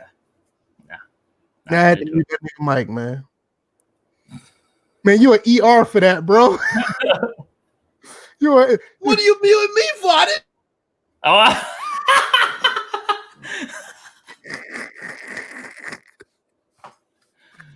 Oh. Nah, man. Let's go to the next topic, man. You're an ER for that, bro. Man. Look, I'll put in the comments. Oh, yeah. Man, let's go to I didn't make the tweet. Y'all don't even know what just transpired there, man. I might put it in the Discord. Y'all go to the Discord. Yeah, that's only for the Discord. Yeah, and most of y'all watching are already there, so we send it y'all. Nah. Mr. Ham, don't do that because they're making it out to be something it wasn't. It has nothing to do. It ain't nothing like that. It's just it ain't. No, trust us, it ain't nothing like that. It ain't nothing like that. But yeah, I'm gonna put this in the Discord, bro. I'll post in the Discord. Y'all go look at the Discord in a couple seconds. It'll be the first time Bill's posted in the Discord in quite some time. Hey, look, man. Guest appearance. Y'all go check out the Discord. You wildin', man. All right, let's talk about these picks, man. Let me pull up the screen, man, because y'all wildin', man. No, it was wildin' hard, bro. All right, we got the Texans and Titans. The Titans won in overtime. Yep, this was the game I talked about just earlier with Vrabel using his brain. Right. And yeah, it worked. Yeah, I mean they won the game in overtime. Bills, did you I'm pretty sure you watch football, but you just don't have thoughts about this game. I didn't see much of it, unfortunately. Okay. I didn't see much of it, unfortunately, so I can't really speak on that. This website sucks, so they're not even showing the stats. This is stats data is not available. Wait. Is that Google? Yeah, that's probably why. Yeah, Google doesn't do it anymore for some reason. Yeah, Google sucks. They gay. All right, let's go. Wow. And now he clearly said it that time. So. All right, let me find it. Wait a minute. What? Damn, these motherfuckers already played twice since we did the picks. Yeah. All right, here we go. This would be better right here. So let's get away from the. Oh no, we can do that. No, I do not want no alert. All right. Oh yeah, right here. Side note: I think I'm gonna get NFL Sunday ticket. I see you about to get NFL 2K. I was like, okay, it's out. Nah, I ain't J Music. Anyway. Yeah, we're still working on it. Okay, so Deshaun Watson actually played a pretty good game. 28-37, 335, 4 touchdowns. That's not bad. What? This is week 6? Yeah. Yes, week 6. Wait a minute. Remember, there was a game. There were 2 games on Monday, and we've had some we had a game last week that was on I just Tuesday. felt like the Titans played somebody else for some reason. That's why I was confused. Wait a minute. Hey, G-Rob's not lying. Henry did go off. Yeah, he did. Carries for 212. Jesus Christ. Yeah, the Texans had no answer. Where's J.J. Watt when you need him, man? Where's J.J. Watt when you need him? Why they ain't stopping that? Nah, he's really not. Especially that one run was 97 yards? Yeah, he did a 97-yard run. And he hit 21 miles per hour and said, nah, that's too slow. How's that not too slow? I mean, motherfucker, you 250. Right. That's what I'm about to say. What? That's crazy. Sean Watson played a flawless game. Oh, he did. He played Tannehill played a pretty decent game too. 41, 364, 4 touchdowns, 1 interception. You know, I ain't gonna sleep. Will Fuller's starting to turn into a bit of a number one receiver over here. I agree because we both said that they had nobody. Hey, Bill, did you see that suggestion in the chat? It says get YouTube and Red Zones on it. It's $10 a month. YouTube TV. Oh, wow. Well, I have Red Zone. I want to like physically be able to watch the full games because Red Zone be putting on shit I really don't want to see. All right, because Sunday Ticket give you that. They give you that choice to go back. Full games, yeah. Mm-hmm. Yep. Deshaun Watson also ran for 26 yards. I mean, a lot of people say this was a pretty good. G-Rob's like Sports HD, bro. You don't need the NFL ticket. I was about to say, just get a Fire Stick and expedite TV. I ain't stealing shit like y'all. All right, he's not lying though. He's not lying. Y'all be the motherfuckers that be stealing my album and none of the money go to me. Wow. Yeah, I got your album bills. Like, in other words, what he's telling you guys in the chat, he's taking note of people who like to pirate. He's getting his money. Pooh's ears perked up like, huh? I know, Denver played New England 18-12. Denver won that game. It was funny because y'all thought I was gonna because we was gonna pick this game 2 weeks ago. That's the game that we would have played 2 weeks ago. And because I said Brett Rippin, y'all thought I was gonna pick the Broncos. I should have just went with it. Drew Lock played. Look at these numbers: 10-24. Drew Lock played. Oh, I didn't think it was 189. You know what? That extra week is probably why he's able to play because he wasn't gonna play in that game if they had played it. That's some terrible numbers. How did New England lose this game, Bills? What happened to your team, bro? It's not his team anymore. But I'll tell you what happened. I'll tell you what happened to these bum ass niggas. I'm just messing with you. I know. I'll tell you what happened to these bum ass niggas. Their receivers can't get open, and everybody thought this was a Tom Brady problem. Well, he needs to work on some chemistry with the receivers, and he doesn't have enough patience. And now I mean.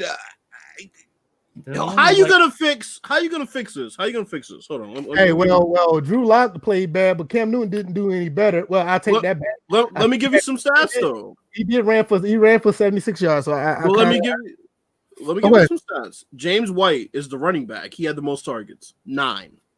Damn. N'Keal Harry, the number 1 pick. Yeah. 2 targets and no catches. I see a bunch of zeros right here, bro. Yeah, you see a bunch of zeros there. So I mean, that's why. That's why. New England is 2-3 right now. Yeah, they are. Yeah. So we kind of see who's a problem in New England. The AFC East. Yeah, you know, I mean, definitely should have got rid of Brady. Anyway, I think, like we said early in the season, the AFC East is going through the Bills this year. I can see that. That's what it's looking like, and secretly the Dolphins. Yeah, the Dolphins ain't nothing to sleep on either. I can agree. We gonna talk about that shit because I got something interesting. Yeah, we'll get to them definitely because that's one of the topics that we're gonna talk about. Pittsburgh versus Cleveland. Who did I pick? Ooh. I actually picked Cleveland. What was the fuck I was thinking? I don't know, but yeah. I think I picked them because of the way they handled the Cowboys, but nah, the Cleveland went right back to what they look like. Steelers ain't the Cowboys. I was say they went right back to where they look like. The right way like they shit. Cleveland was 1 for 12 on third down. 1 for 12. Yeah, Bills. I'm glad you did that because I'm tired of going back and forth to this screen because it keeps popping up and stuff. I got you, bro. 1 for 12 on third down. 0 for 3 on fourth down. Ooh, boy. What else we got here? Time possession wasn't even that big of a deal. What was old boy's numbers? Baker Mayfield. What was his numbers? 10 for 18, 119 yards, a pick, a touchdown. Whoa. Say that 10 for 18 for what? 119 yards. Baked Mayfield. 1 touchdown. Him, Drew Lock, and Cam Newton, like they got like the worst quarterback stats this 1 week. touchdown and 2 picks, bro. Oh man, dude got a quarterback rating of like 3. and for the people who said Odell Beckham needs to demand a trade, 4 targets, 2 catches for 25 yards. He was blanketed. I don't know who was the problem. I think he wasn't blanketed. They weren't throwing the ball to him. Yeah. That looked like a whole team problem. Cleveland need to bounce back because they looked pretty good the last couple of weeks, and this one they went right back to 1999 on this one, bro. The Steelers defense is dominant though. It really is. That is true. Not to take nothing away from Pittsburgh. Pittsburgh do look good this year. They look really good. I agree. They do. My only negative in sports this weekend was the fact that my boy Devin Bush tore his ACL, unfortunately. Yeah. Which is a big loss. Joe Number says Steelers looking like Big Ben's first few years in the league. When he was raping people. Hey. And crashing bikes. And crashing bikes with his old dumb ass. Just because it's true, that don't mean you have to say it. Damn crash dummy. First he wanted to be a crash dummy, then he wanted to be Harvey Weinstein. Pick one, bro. Wow. Like, he's a dumbass. Well, he's just a dumbass. So he's just a dumbass Weinstein. Fucking stupid. Anyway, Cleveland got smoked that game. That's all we really need to see. G-Rob said rumors going around that Odell's on the trading block. I think that rumor's been going around for the past year and a half now. And they denied it. And they were like, no, it's not true. He's happy here. Okay. Yeah, it's been going around for a while. Baltimore and Philly. What Philly's doing here? Didn't they play Jalen Hurts? I got to look at these stats. Didn't Jalen? They brought him in for a couple plays. They didn't play him. This week was not Carson Wentz's fault. Yeah, that's all I would say. It wasn't on Wentz. Well, I'm not saying that he had 3 drops that should have been 2 of which should have been touchdowns. Oh, that's one I need to actually point out because I had a back and forth with one of Real Eagle Mama's followers, I guess, about Miles Sanders dropped touchdown pass. I'm like, and it's funny because it was a misunderstanding. I wasn't saying that it wasn't supposed to be. I wasn't arguing whether he should have caught it or not. I was trying to explain the degree of difficulty in relocating a football after turning one way and then having to turn the other. People want to act. And I was trying to explain that from a wide receiver's perspective. And if a wide receiver is explaining how difficult that is, then for a running back, it is twice as hard. Because when I looked at that play, it looked like he didn't acquire the ball until it had hit his hands already. So, if this is an ugly sweater, I need to get this. I need to get this. This is an ugly Christmas sweater. That shit is. I'm gonna show this again once the. Yeah, I need that ugly sweater. I need that. But yeah, injuries are definitely plaguing the Eagles. I'm like, it started with the offensive line and spreading out. Their receivers. The one guy that I know Rigor is out right now, and he's supposed to be guy Fulgham is actually emerging as the receiver that what's his name, the other tall receiver. Alshon. Yeah, Alshon's supposed to be. So Alshon, Cottonelle Jeffrey, who always gets hurt. You know what? He's the only South Carolina Gamecock I really respect, but right now he's really being a damn chicken. No, I'm desert. Alshon Jeffrey's like the only guy that came out of South Carolina that actually like, you know what? I can respect him. He's another dude that reminds me of Mike Williams. Yeah, man, I do like Debo Samuels. I like Debo Samuels a lot, though. Debo Samuels is starting to come out to be looking pretty good too. And another thing that I'm be asking for, I already asked Pooh for my money, was royalties for anyone who says Deshaun Jackson has mentally checked out. I've been saying this for years about this dude. He is mentally checked out. He got his money, and he's like, look, I don't have to really play. Like, and then at the same time, he'll turn out like AJ Green, who literally sat there and said, if you're not going to use me, trade me. This trade deadline is going to be very interesting. Yeah, real. One of the more interesting ones in recent years. I think this is going to be really active. G-Rob said there's gimmick plays for Hurts. I don't know why. I mean, right now, I would believe that would be the case. All right, DJ, please tell me what happened with this game right here. It was actually a good game. It was actually a good game. It was nothing crazy happen. I think you would think something crazy happened depending on the fan base. Just if you watch this game through Twitter, the Washington football team Twitter timeline, you would have thought crazy shit happened on every play. But no, it was actually a normal game. The teams were going back and forth, and it really came down. Like the game ultimately settled on Kyle Allen. He threw an interception into coverage, and he fumbled away, which turned into a scoop 6. You got the numbers on Kyle Allen on Bills? Because he was 42, 280, 2 touchdowns and 1 pick. See, and that's what I'm saying. That's what I'm saying. He didn't have a bad game other than those 2 turnovers that cost the team like 14 points off those turnovers. But at the same time, we were in it, and it came down to going for 2, in which on that play, initially I thought he could have ran it in, but when I looked at it, it was like he was going to get killed by Jabril Peppers and Logan Ryan if he would have tried to run. Matter of fact, you want to talk about like proper football technique? Jabril Peppers pursued that play down the line and kept Allen for even thinking about going another yard forward, and then throw after that was just whatever. So I'm tired of these game managing our stats. Daniel Jones 12 for 19, 112 yards. This shit's getting out of hand.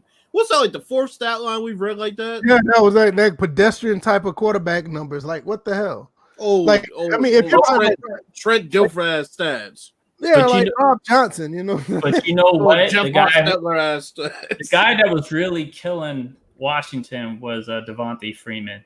I'm like, he had a couple of he had a couple of good runs. He had one run where he just juked the fuck out of people. Like he juked one person at the line of scrimmage. 18 for 61. I'm like, he didn't have a monster game. He punished that defense. He definitely punished when he had.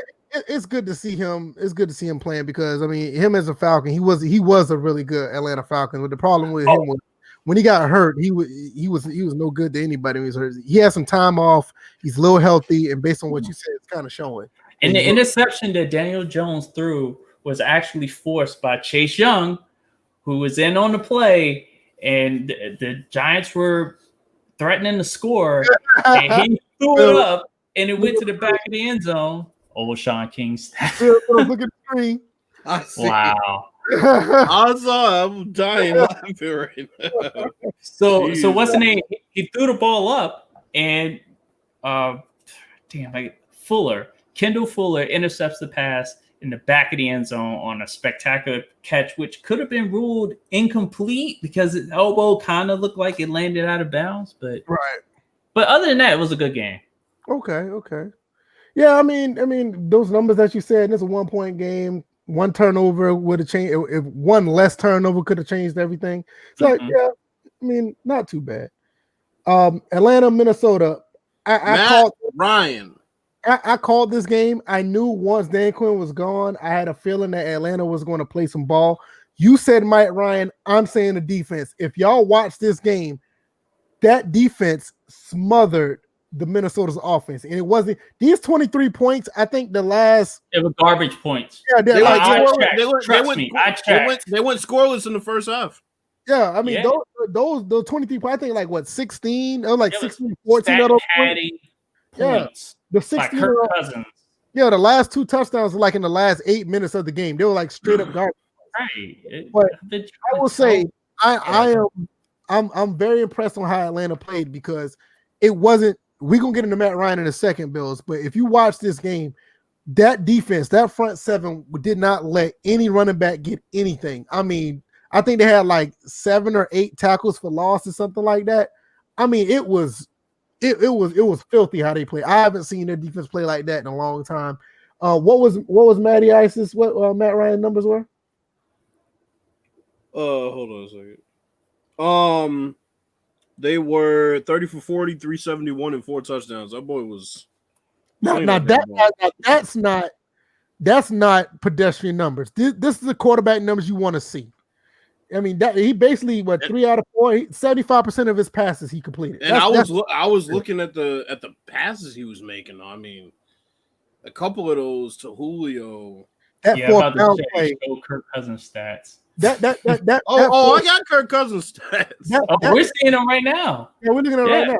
That 4th down play that Matt Ryan made to Julio for that touchdown, that was great. That that's the type of stuff that you want to see with my team, because we don't see stuff like that in Atlanta. It's very basic, not very dynamic. Last time we had like a dynamic type of play was Michael Vick, so that was 2006, 2007. So you would like to see something like that happen, and they played a complete game. I give Atlanta a lot of credit. I give the coaching staff credit. No credit to Dan Quinn, because if this was Dan Quinn, we'll be talking about the Minnesota Vikings winning 43-40. They would have came back and beat them, and we was all scratching their heads. Matt Ryan would have still had these numbers, but we don't know what the fuck happened. And all we know is Minnesota came back and beat Atlanta Falcons team, and they lost like their fourth game in a row when they were leading by 20 with 3 minutes left. It's like it's just a way to lose. Somebody in Atlanta had to win. Because the Braves didn't. Yeah, exactly. Just a side note, shout out to these young receivers that are coming in making an impact just immediately. T. Higgins has been playing well. Jordan Jefferson, 9 catches for 166 yards. I mean, CeeDee Lamb's been playing well. Yeah. I mean, it's great to see these impact players, actually making an impact early on. Remember I told you about that front seven Atlanta played? The way they played? Look at the running average that because what's the name was hurt. Yeah, what's his name was hurt. I'm telling you that Dalvin Cook situation gonna be interesting, man. Dalvin Cook was hurt, and you look at this. That front seven didn't let anything through. That's ridiculous right there. They only gave up 32 yards? Mm-hmm. 33 minus 1, 32 yards. That was sick. I love the way they played. Right now, folks in Minnesota on change.org are trying to get Kirk Cousins the fuck out of there. I've been trying to tell people Kirk Cousins, especially those points and the stats that came in the fourth quarter. He did it with the Skins towards the end, and that was our fault. And he's doing it now with Minnesota. Look at his overall numbers. He's almost even touchdown interception ratio. And again, to his father, stop preaching hate. Yeah, I mean, like I said, you think about it. This game was like a 40, or it was like a 30, it was like a 33-7 game or something like that. Mm-hmm. It was something like that. And then what happened was the Minnesota ended up scoring. And then after that, the Falcons actually scored another touchdown. That's how they ended up getting 40. And then the Minnesota scored another garbage touchdown. So Falcons scored 10 points each quarter. Yeah, I mean, this was a blowout, and I mean that 40-23 really was not a 40-23 game. Right, and when you get in these type of situations in the games, defenses back off. Yeah, they lax. I mean, you already up by 3 touchdowns. They lax, but see the thing is, it's one thing to lax, and I don't have a problem with the way that the Falcons laxed off on this, but I don't know what Dan Quinn was preaching or whatever, but they were just like, don't lax, just lay down, let the other team score and don't worry about it. Yeah, it's like, I don't know what it is. It's crazy. Mm-hmm. Look what G-Rob put. Kurt, my father is a racist cousins. Man, that's stupid. Hey. Detroit played Jacksonville 34-16. What happened here? Where's King David when you need him? The bloom is off the rose for Gardner Minshew. That's what's happened. 25 for 44. Anytime he has to throw the ball more than 40 times, you see what happens. 243, a touchdown, and a pick. The bloom is off the rose. I will say this. I think you're right about that. I don't think he needs to be throwing that many times. He's not. I don't think he's a bad quarterback, but when you have to put the game on his shoulders to throw like that, stuff like this will happen. Yeah, I mean, I think they're going to end up getting another quarterback, but I don't think Minshew's. I'll put it like that. I don't think Minshew is the problem in Jacksonville. Gardner Minshew, fucking Gruden. Gardner Minshew in 2 years is going to be Ryan Fitzpatrick. I can believe that. I can believe that he'll be a viable backup somewhere. I can believe that, because it's not like he's trash and throwing games away. He's just not that. I don't think he's starting quarterback material. I believe that. I don't think he is. How many run plays did Jacksonville call? That's interesting, because they ran the ball 44. I mean, threw the ball 44 times. So that'd be interesting to see. Let me see. Jacksonville ran the ball basically 13 times. And Yep, three scrambles from Minshew. Yep, and that's typically Jay Gruden's play calling style. He doesn't like to run the ball. And see that, and see. With that being said, I don't even blame Minshew for that. Honestly, I don't. I don't blame these numbers that he put up on him, because you take 44, you turn that to 33, and you run the ball some. You probably had a more competitive game. Well, yeah. When you go 3 for 12, I'm not going to say they win, but you'd have had a more competitive game. And when you go 3 for 12 on third down, that means that you were in a lot of shitty situations on third down in which you didn't run the ball first 2 downs. Right, and exactly. When you go 2 for 2 on fourth down, that means you were backed into a corner trying to make the game competitive, and you converted them, which is nice. But you're playing the fucking Lions. What was DeAndre Swift's numbers? Because Swift went off 14 for 116 and 2 touchdowns. Okay, that's good. Including a 54-yard run. That's good for the Georgia puppy. It's all right. I give them that. Don't do that. Don't do that. Man, they disrespect my team. They getting it every single time. Yeah, y'all got some pigeons over there. Here we go. Shit. Don't do like that. Well, you just talk shit about the Bulldogs. Cincinnati went to Indiana and lost. What happened here? 31-27. It's bullshit. Okay. That's basically what yeah, it's bullshit. Joe Burrow, 25 for 39, 313 and a pick. There's something about him getting in the end zone that's just not working. Like, he's playing a good game. They just can't put the ball in the end zone. Yeah, I'm about to say, like, how you throw for 313 and don't get at least one touchdown? That's kind of weird. I don't know. I'm trying to figure out how he scored. There's T. Higgins with 6 of 20 for 125. AJ Green did his numbers. 8 for 90. Okay. Burrow ran it in. Gio ran it in. Mixon ran it in. Field goal. So nobody got into the air. Yeah, but you throw for 313 and get no touchdowns. That's kind of weird. Yeah, something about that don't seem right. I picked Indiana, Indianapolis, and DJ, you picked Cincinnati. I did pick Cincinnati. That's why I said it was bullshit. They still got Wiffle Arm Rivers throwing the ball 44 times. That's what I'm saying. It's bullshit. He threw 44 times with it. Well, that's kind of high, but they're not bad numbers. 371, 3 touchdowns, 1 pick. By the way, I don't expect to see that every week. But the yak yards for some of these receivers. AJ Green, 11 targets yesterday. Think they were listening? Not bad. AJ Green got 11 targets, caught the ball 8 times. I'm curious to the yak yards on the receivers for the Colts. They don't say on here. Of course. They had one with a 55-yard gain, another one with 20, another one with 22, another one with 22. That's yeah. This bum was throwing the ball short and letting them run for it. That's what I'm saying. So he was doing his due diligence. That's what he's doing. He's doing his Breeze. Yep. Febreze.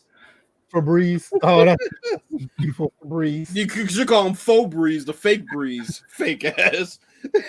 Fucking bum. What game is next? Chicago beat Carolina.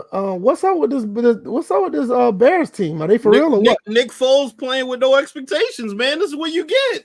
Well, he showed up this week versus last week. See, and look at his pedestrian ass stats. He threw the ball 39 times and had 198 yards. What is up with the quarterback play this season? Something ain't right. They must be getting hit the hardest. I mean, it's not even every quarterback. It's just certain weeks. Like, we're seeing it. Like certain quarterbacks do good. The next week they got pedestrian numbers. Like, what the hell? I think it's going to depend.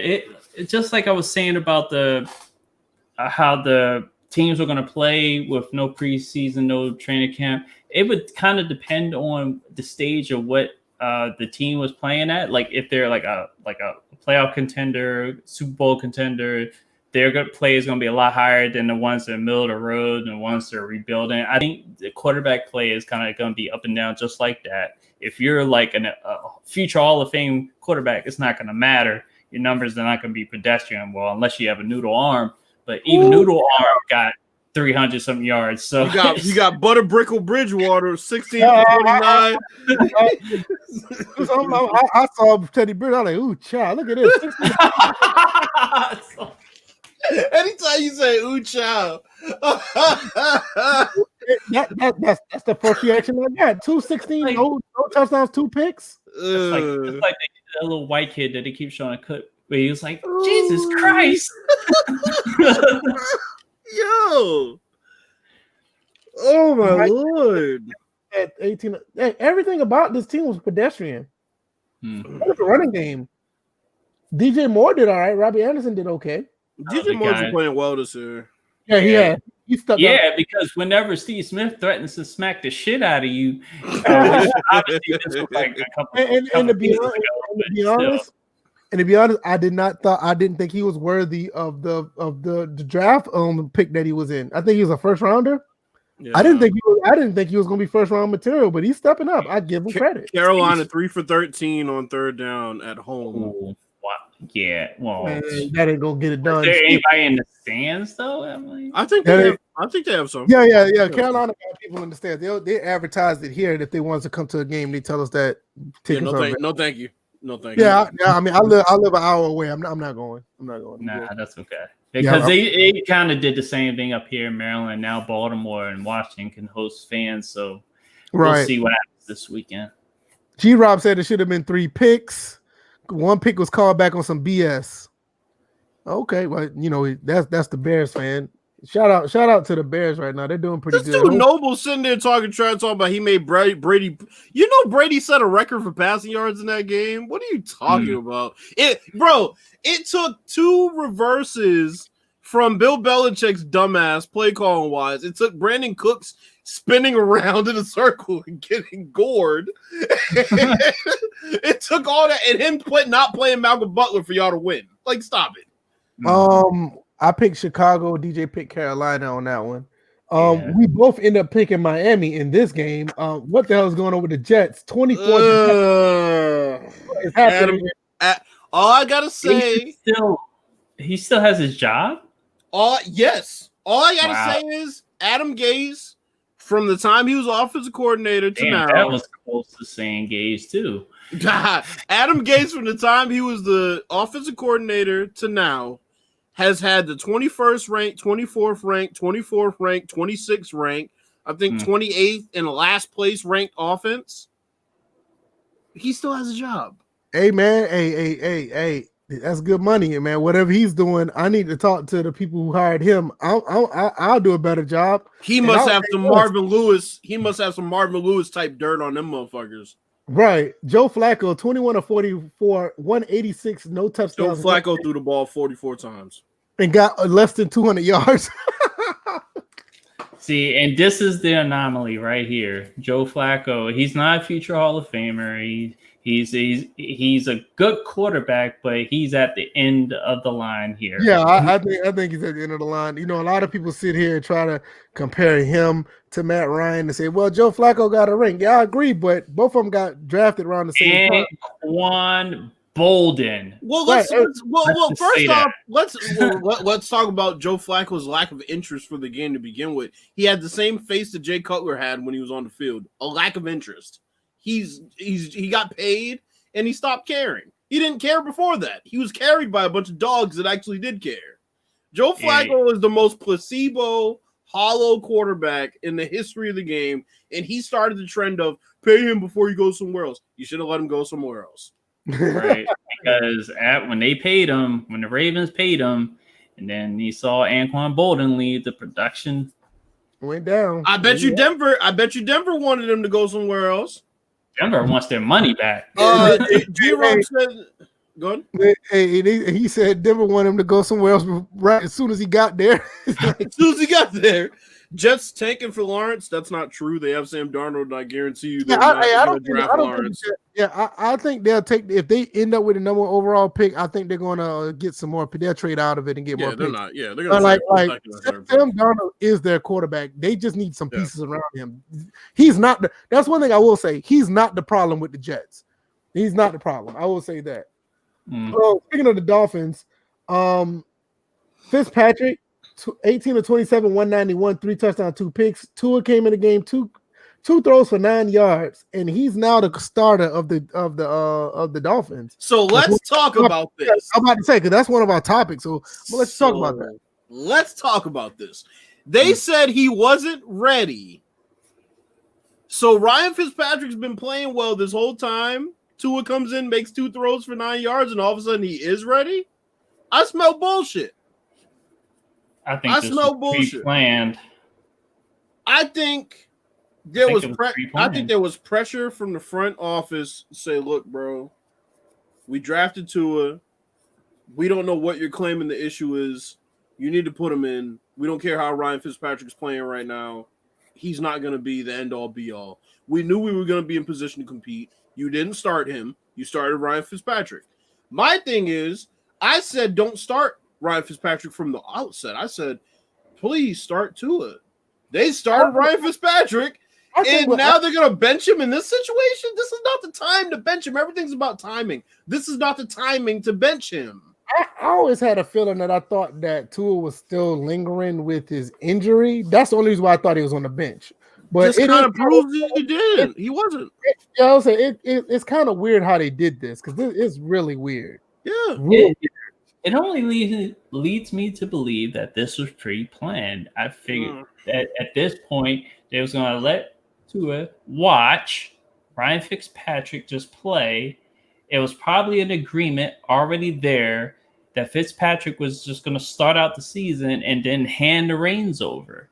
I still do believe that there was some lingering mental concerns about that injury, but not physically. I'm like physically he was ready to go, but then also at the same time, this seemed like a perfect situation. Let a veteran start the season, show the rookie how it's done or not done, depending on point. And right now, Fitzpatrick has shown the rookie how it's done. Now it's Tua's turn, and this was going to happen anyway.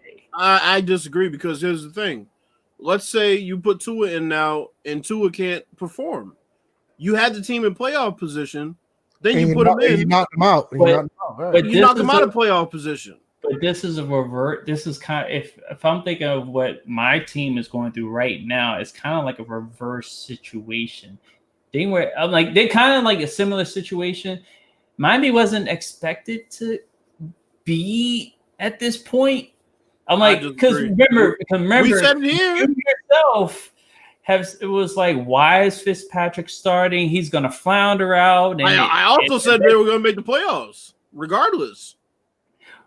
But you may have expected that, but did they expect that? I think they did. Look at the moves they made. I think they fully did.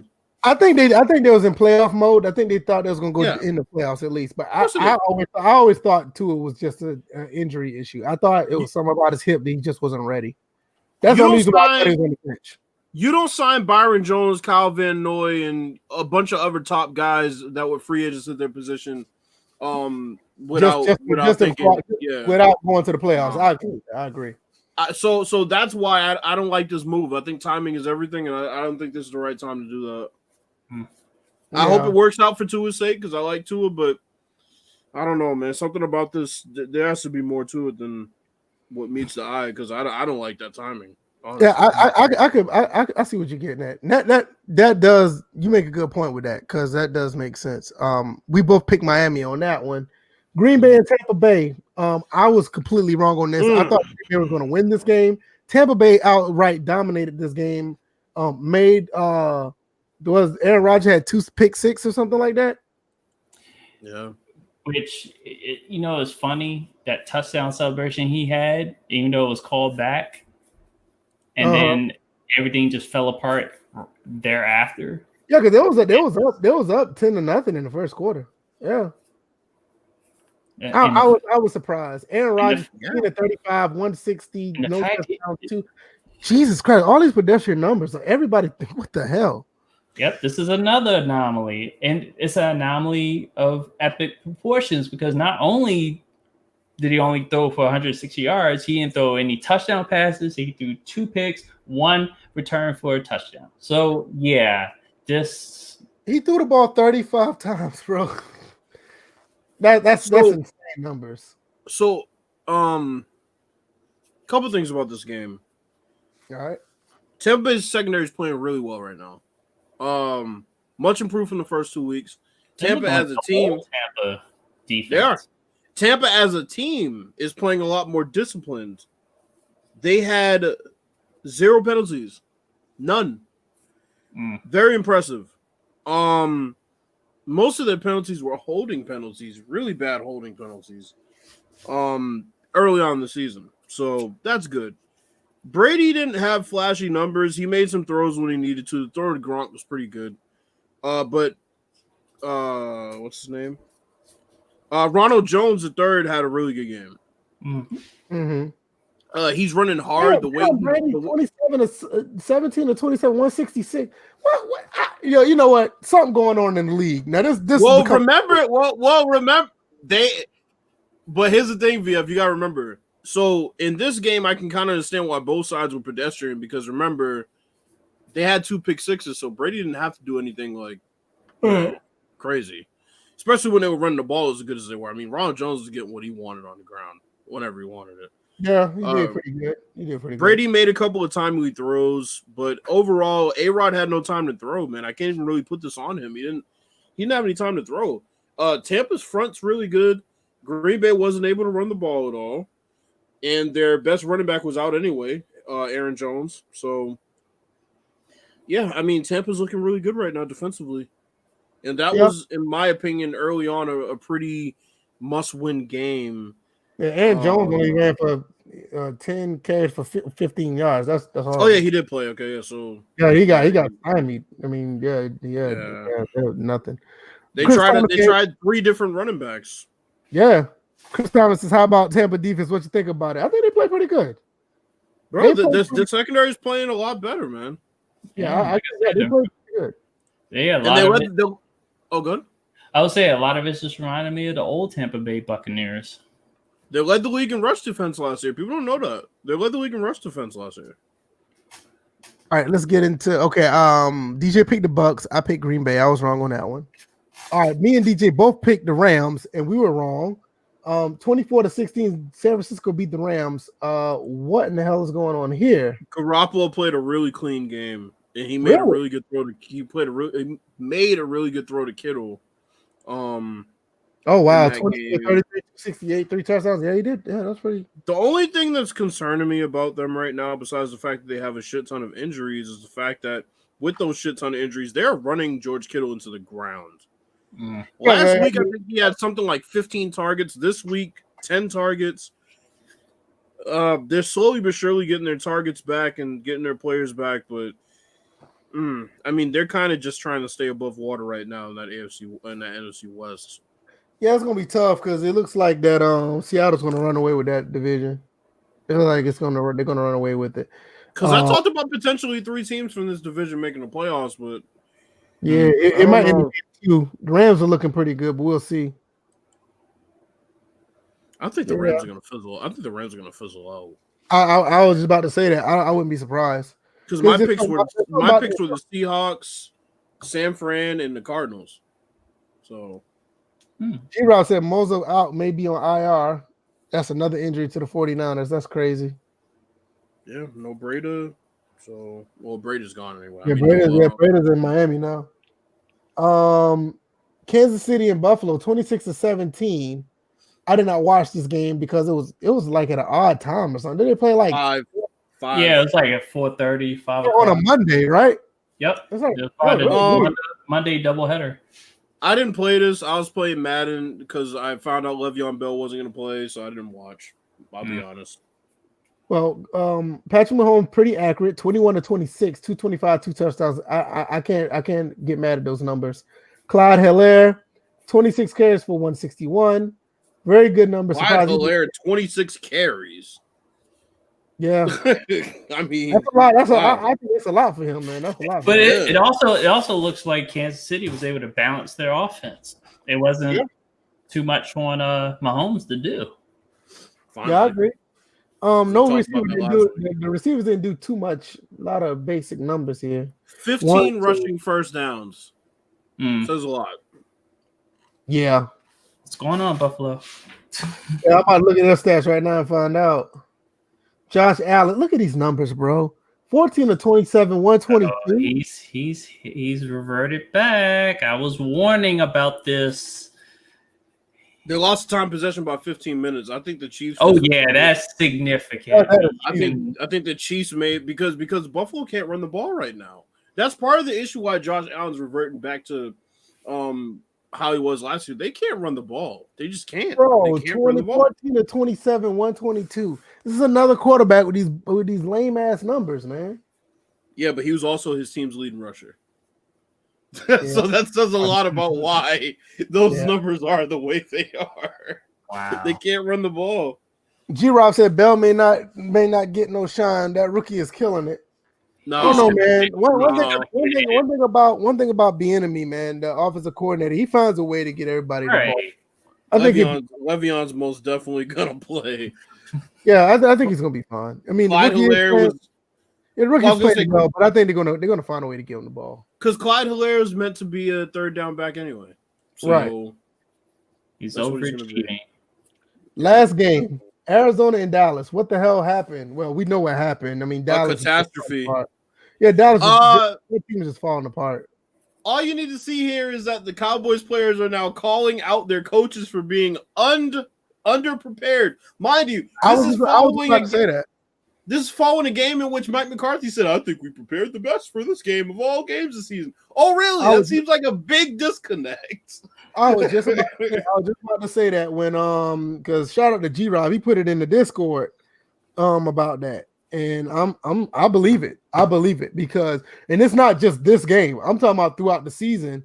They look like they're kind of like feel like they're just going through the motions of being coaches. They don't look like people thought Mike McCarthy was joking when he said, well, Jerry asked me if I watched the Cowboys games last season, and I honestly just wanted a job, so I lied. Yeah. Well, that explains everything right there. Now he comes out and says he didn't coach very well. Either y'all were the most prepared that y'all have been all season, or you didn't coach very well. You got to pick one, bro, because you just said, I think we prepared. I think we were prepared for this game. Come on, bro. Kyler Murray, 9 of 24, 188, 2 touchdowns. 9 of 24. He also ran for 74 yards, so he's forgiven. Kenyon Drake had 20 carries for 164. That's great. That won to ice the game. Yeah. Mike McCarthy after the game uttered the phrase that never ever makes a coach look good after a blowout. We were so prepared.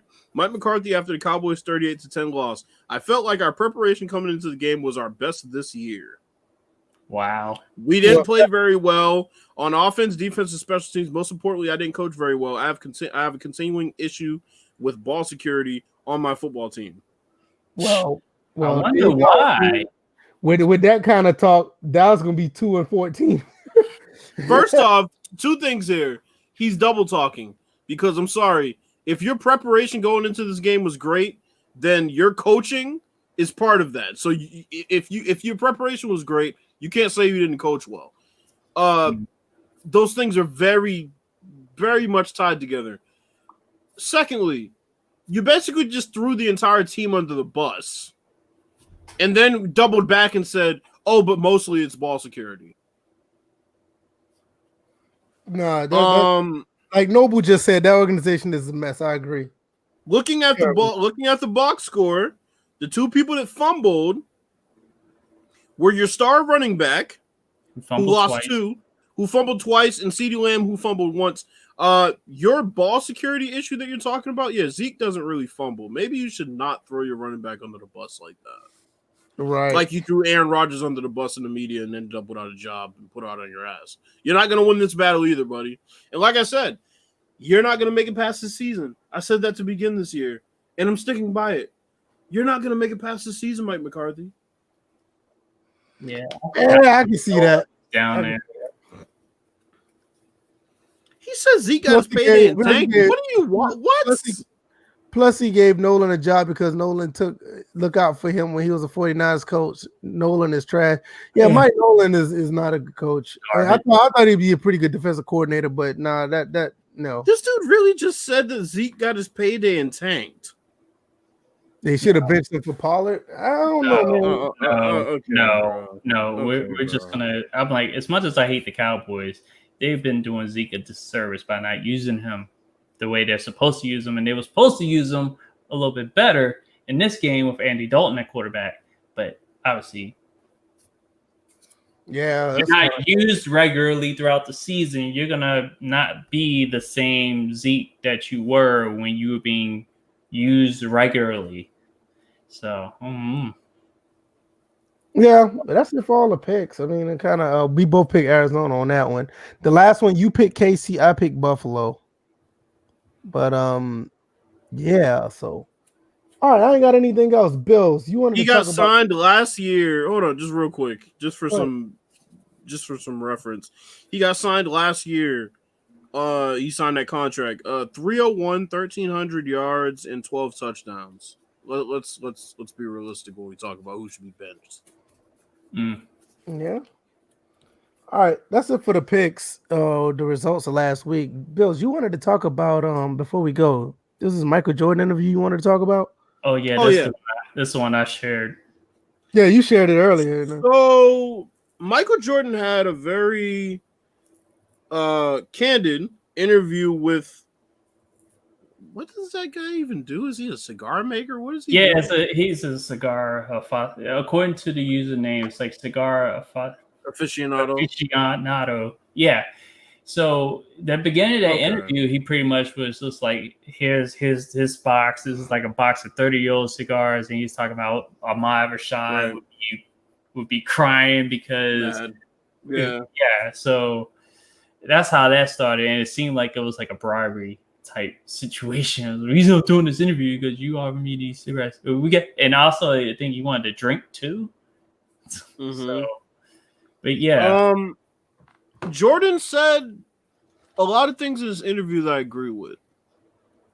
The first being the college versus the NBA rule. I've said this for the longest time. Either let them come out of high school or say they have to stay for a certain amount of time in college. It's that simple. All right, let me cut in because G-Rob was like, that's an old interview. And I believe it is because somebody did in the comment section. It was like, oh, somebody was able to use their USB for a 3-year-old interview, because you can even hear him talk about him when he talks about the Charlotte Hornets and how it seems like he's just in the first couple of years after becoming the owner. Okay. Yeah, he became the owner because this was a year after they came back to Charlotte. Jordan became. Hold on a second. Majority owner of the Bobcats was Bob Johnson. That was 2010. What the fuck? Couldn't have been that old. That's what I'm saying. It's not within. So it's probably a few years old. Yeah, that's what I'm saying. About like 3 years. It's definitely not new. Yeah, we can talk about the references that it wasn't new. But yeah, so the college rule, I completely agree. Either you come out of high school or you stay in for 2 or however many years. I agree with that. He also talked about the greatest of all time conversation pretty much across sports. I agree. For the most part, you can't really compare players that played in different eras. I agree. He's always kind of shied away from calling himself the greatest of all time, which I respect, but in a way, it's kind of like a gimme. It's kind of like a drop in the bucket. There's so many people doing it for you. You don't have to say it yourself. At the same time, I feel like he's pretty sincere about it because during his career, he said the same thing. He's like, look, I'm not going to call myself the greatest of all time. I didn't play against Jerry West. I didn't play against those players, so I can't call myself that. I respect that. He said he has no patience for coaching. We've talked about that. As a player who wanted his team playing at the highest level yesterday, as they would say, he definitely wouldn't. He wouldn't be able to handle that. He wouldn't be able to handle the lack of work ethic that players have these days, which he said. I could see that. Yeah, that would be a disaster. But you know what? I was happy to hear him say that because all the time we talk about it, but we actually don't hear these great players talk about their thoughts on coaching, and to hear him say it was exactly what we have all been thinking, what's been put out there. Yeah. Doesn't know if he could survive in the Twitter era. This one's interesting. This one's very interesting because I hear so many athletes these days get called soft, and they get called, players who, they need thicker skin. And then you hear a player that didn't have to deal with it say, quite frankly, he doesn't know if he would survive. And it's not a knock against him. I think he was being fully transparent.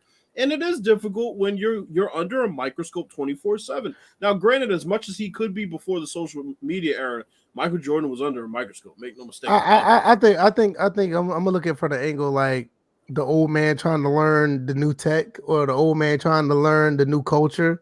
That's not how he was. That's not what he was saying. That's not the light he was saying it in. He was saying as far as literally you just being under a microscope, somebody who doesn't have any privacy, and being a player in his heyday and having to deal with that would have been different. I think it would have been different for a lot of players. Gotcha. Okay, I see what you're saying. I got you. Yeah, because if you're talking about like him being under the microscope, you're talking about newspaper articles, TV, radio. That's it. No, that's what I meant. So that's the exposure that you're gonna hear people call in the radio shows. You really don't get random people appearing on TV talking about MJ. The fact that he's like, well, if I had to go on Twitter and I hear just random, and knowing how he takes stuff personally, right? He would have a vendetta against the world the moment he has. You want to talk about like, don't piss him off before the game and talk trash to him. If the whole world talked trash to him, he would have hit the button on a nuclear missile and would have destroyed the planet. And there's a couple of moments in his career that, thinking about these days, how people react to things would be very interesting in the social media era. For example, him going to Atlantic City in the middle of a playoff series. Imagine how much that would have been magnified. Odell Beckham was on a boat the day before a playoff game, and they blamed him for the loss. I said, no, his team got destroyed in general. It wasn't just him. So imagine the most famous athlete in the world going down to Atlantic City in the middle of a series that is hanging in the balance. It's interesting. His father passing would be another unfortunate thing that he'd have to deal with on Twitter. His retirement. Yeah, he would hear more about, as far as his father passing, you would hear more of the conspiracy theories. Way more about Twitter, it. Yeah. There are a lot of things. The flu game. There are a lot of things that would be magnified on Twitter and social media in general that back then you could kind of shut out in a way and not have to think about.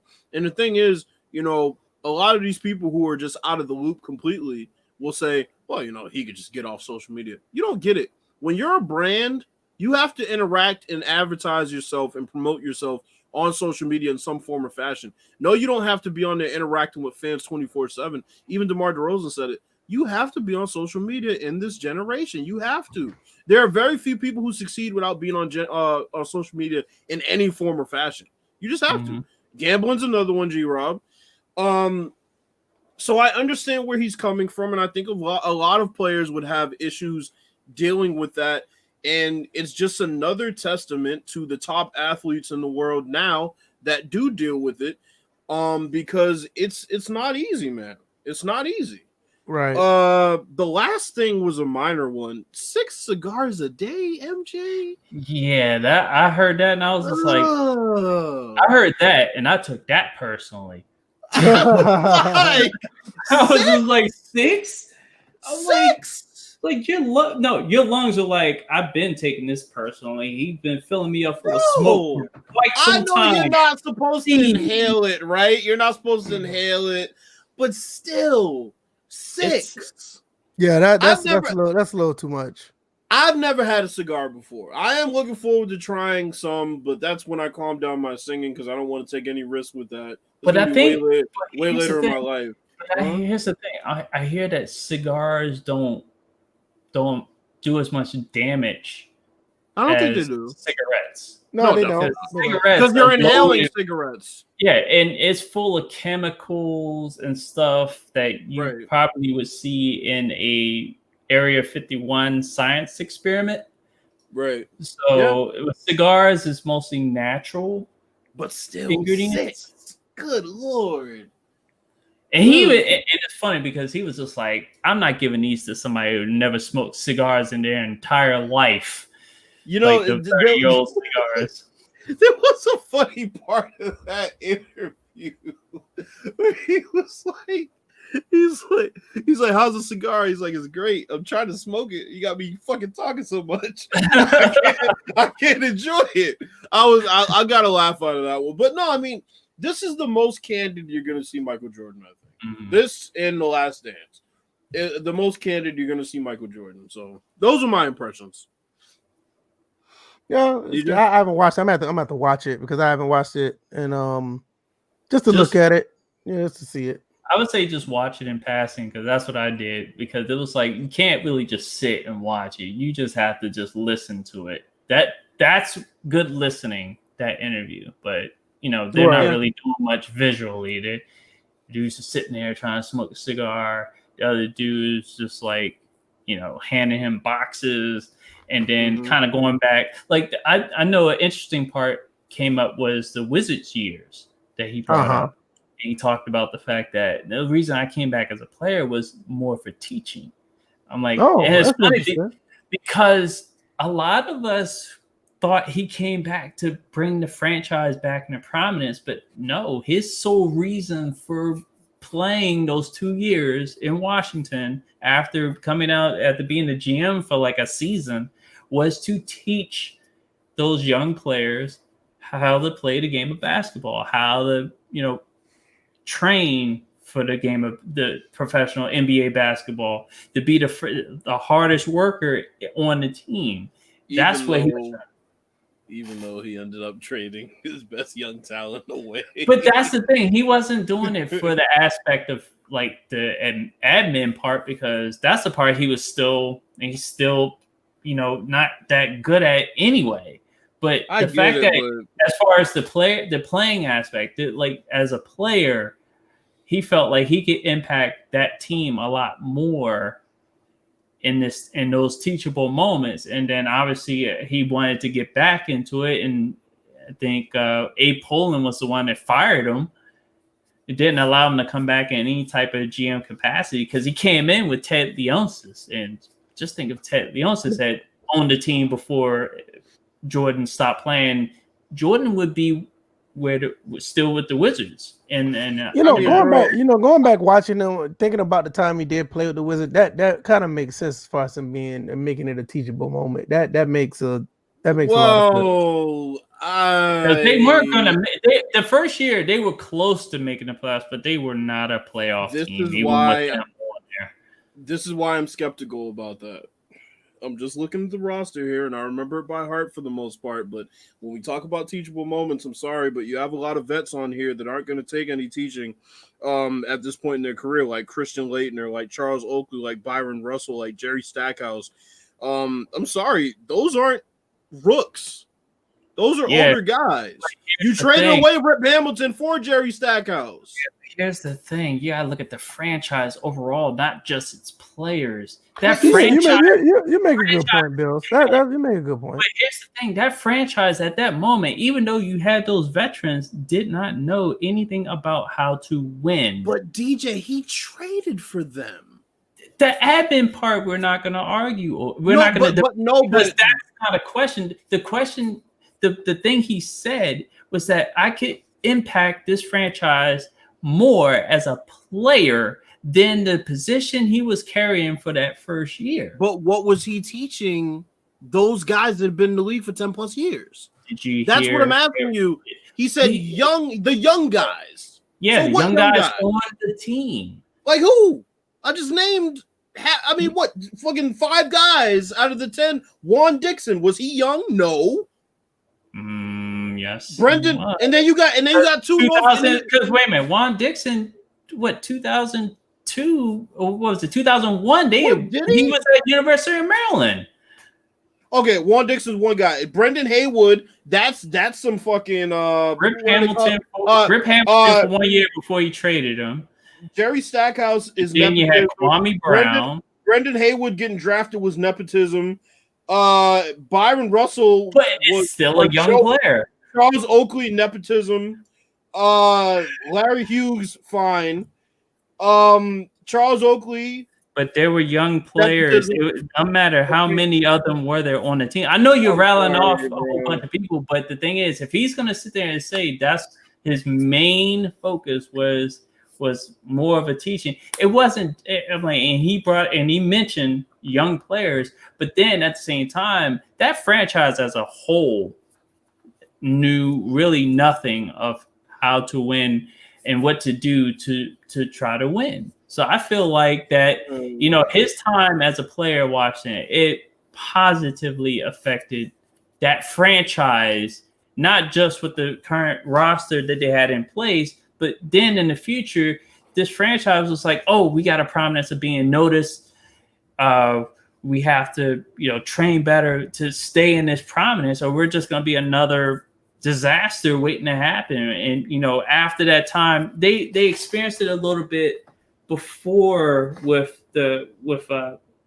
Michigan, the Michigan reunion with the Bullets, but then they went into that lull again. Because remember, you're talking about a franchise that hadn't won an NBA title since 1979 and counting, and was floundering in seasons after seasons after seasons, and just to get a Michael Jordan in the building that was interested in even trying to do something with the squad was, and I'm like, the effect across not even just the franchise, but the city was a complete change in attitude about that team. So even though you may question but did you look into the effects of what it meant to that franchise as a whole? What he did? Franchise. I can only go by what he said. I'm telling you what happened. I'm telling you what he said. We're breaking down the interview. We're not breaking down what actually happened. We're breaking down what he said. That's what we're breaking down. I'm going by what he said. Part of what he said has something, but part of what he said spreads out even beyond young players. I felt it being in the area.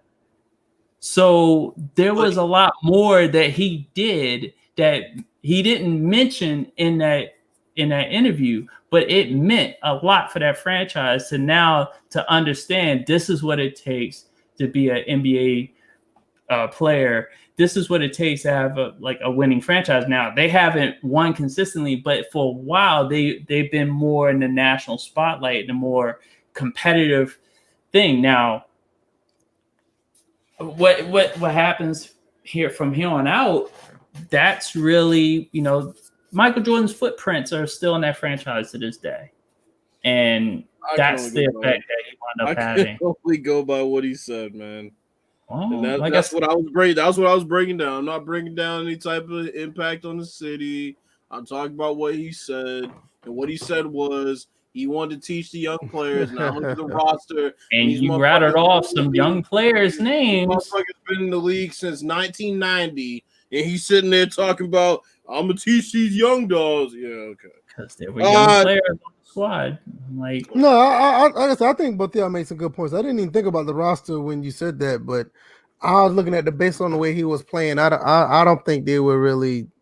Maybe his competitive side made it think like he was like trying to push to do something big. That's what it was. But it's just for overall, I can see DJ point as well. Drip X says MJ is better than LeBron. Okay, I'm not going down that rabbit hole. I mean, L he corrected himself. Yeah, he corrected himself twice. Like LeBron, then Bren. That's an L for 3 attempts. Right.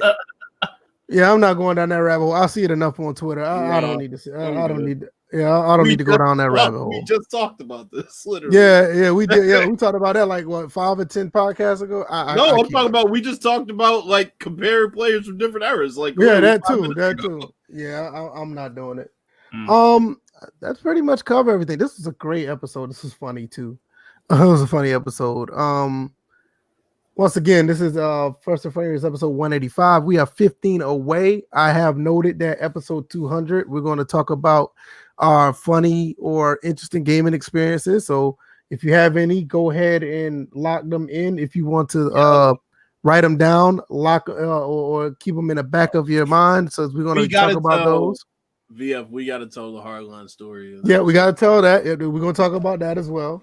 It's a lot of stories you got as far as gaming, man. It's gonna be great. So I hope you guys keep those in the back of your mind, write them down or whatever. So we want to share them on camera as well as us talking about them as well. And all I know is I wish I had exported that video, that No Man's Sky video that I did on Twitch. Bills, remember that one? The one where I was like ranting about being harassed by the.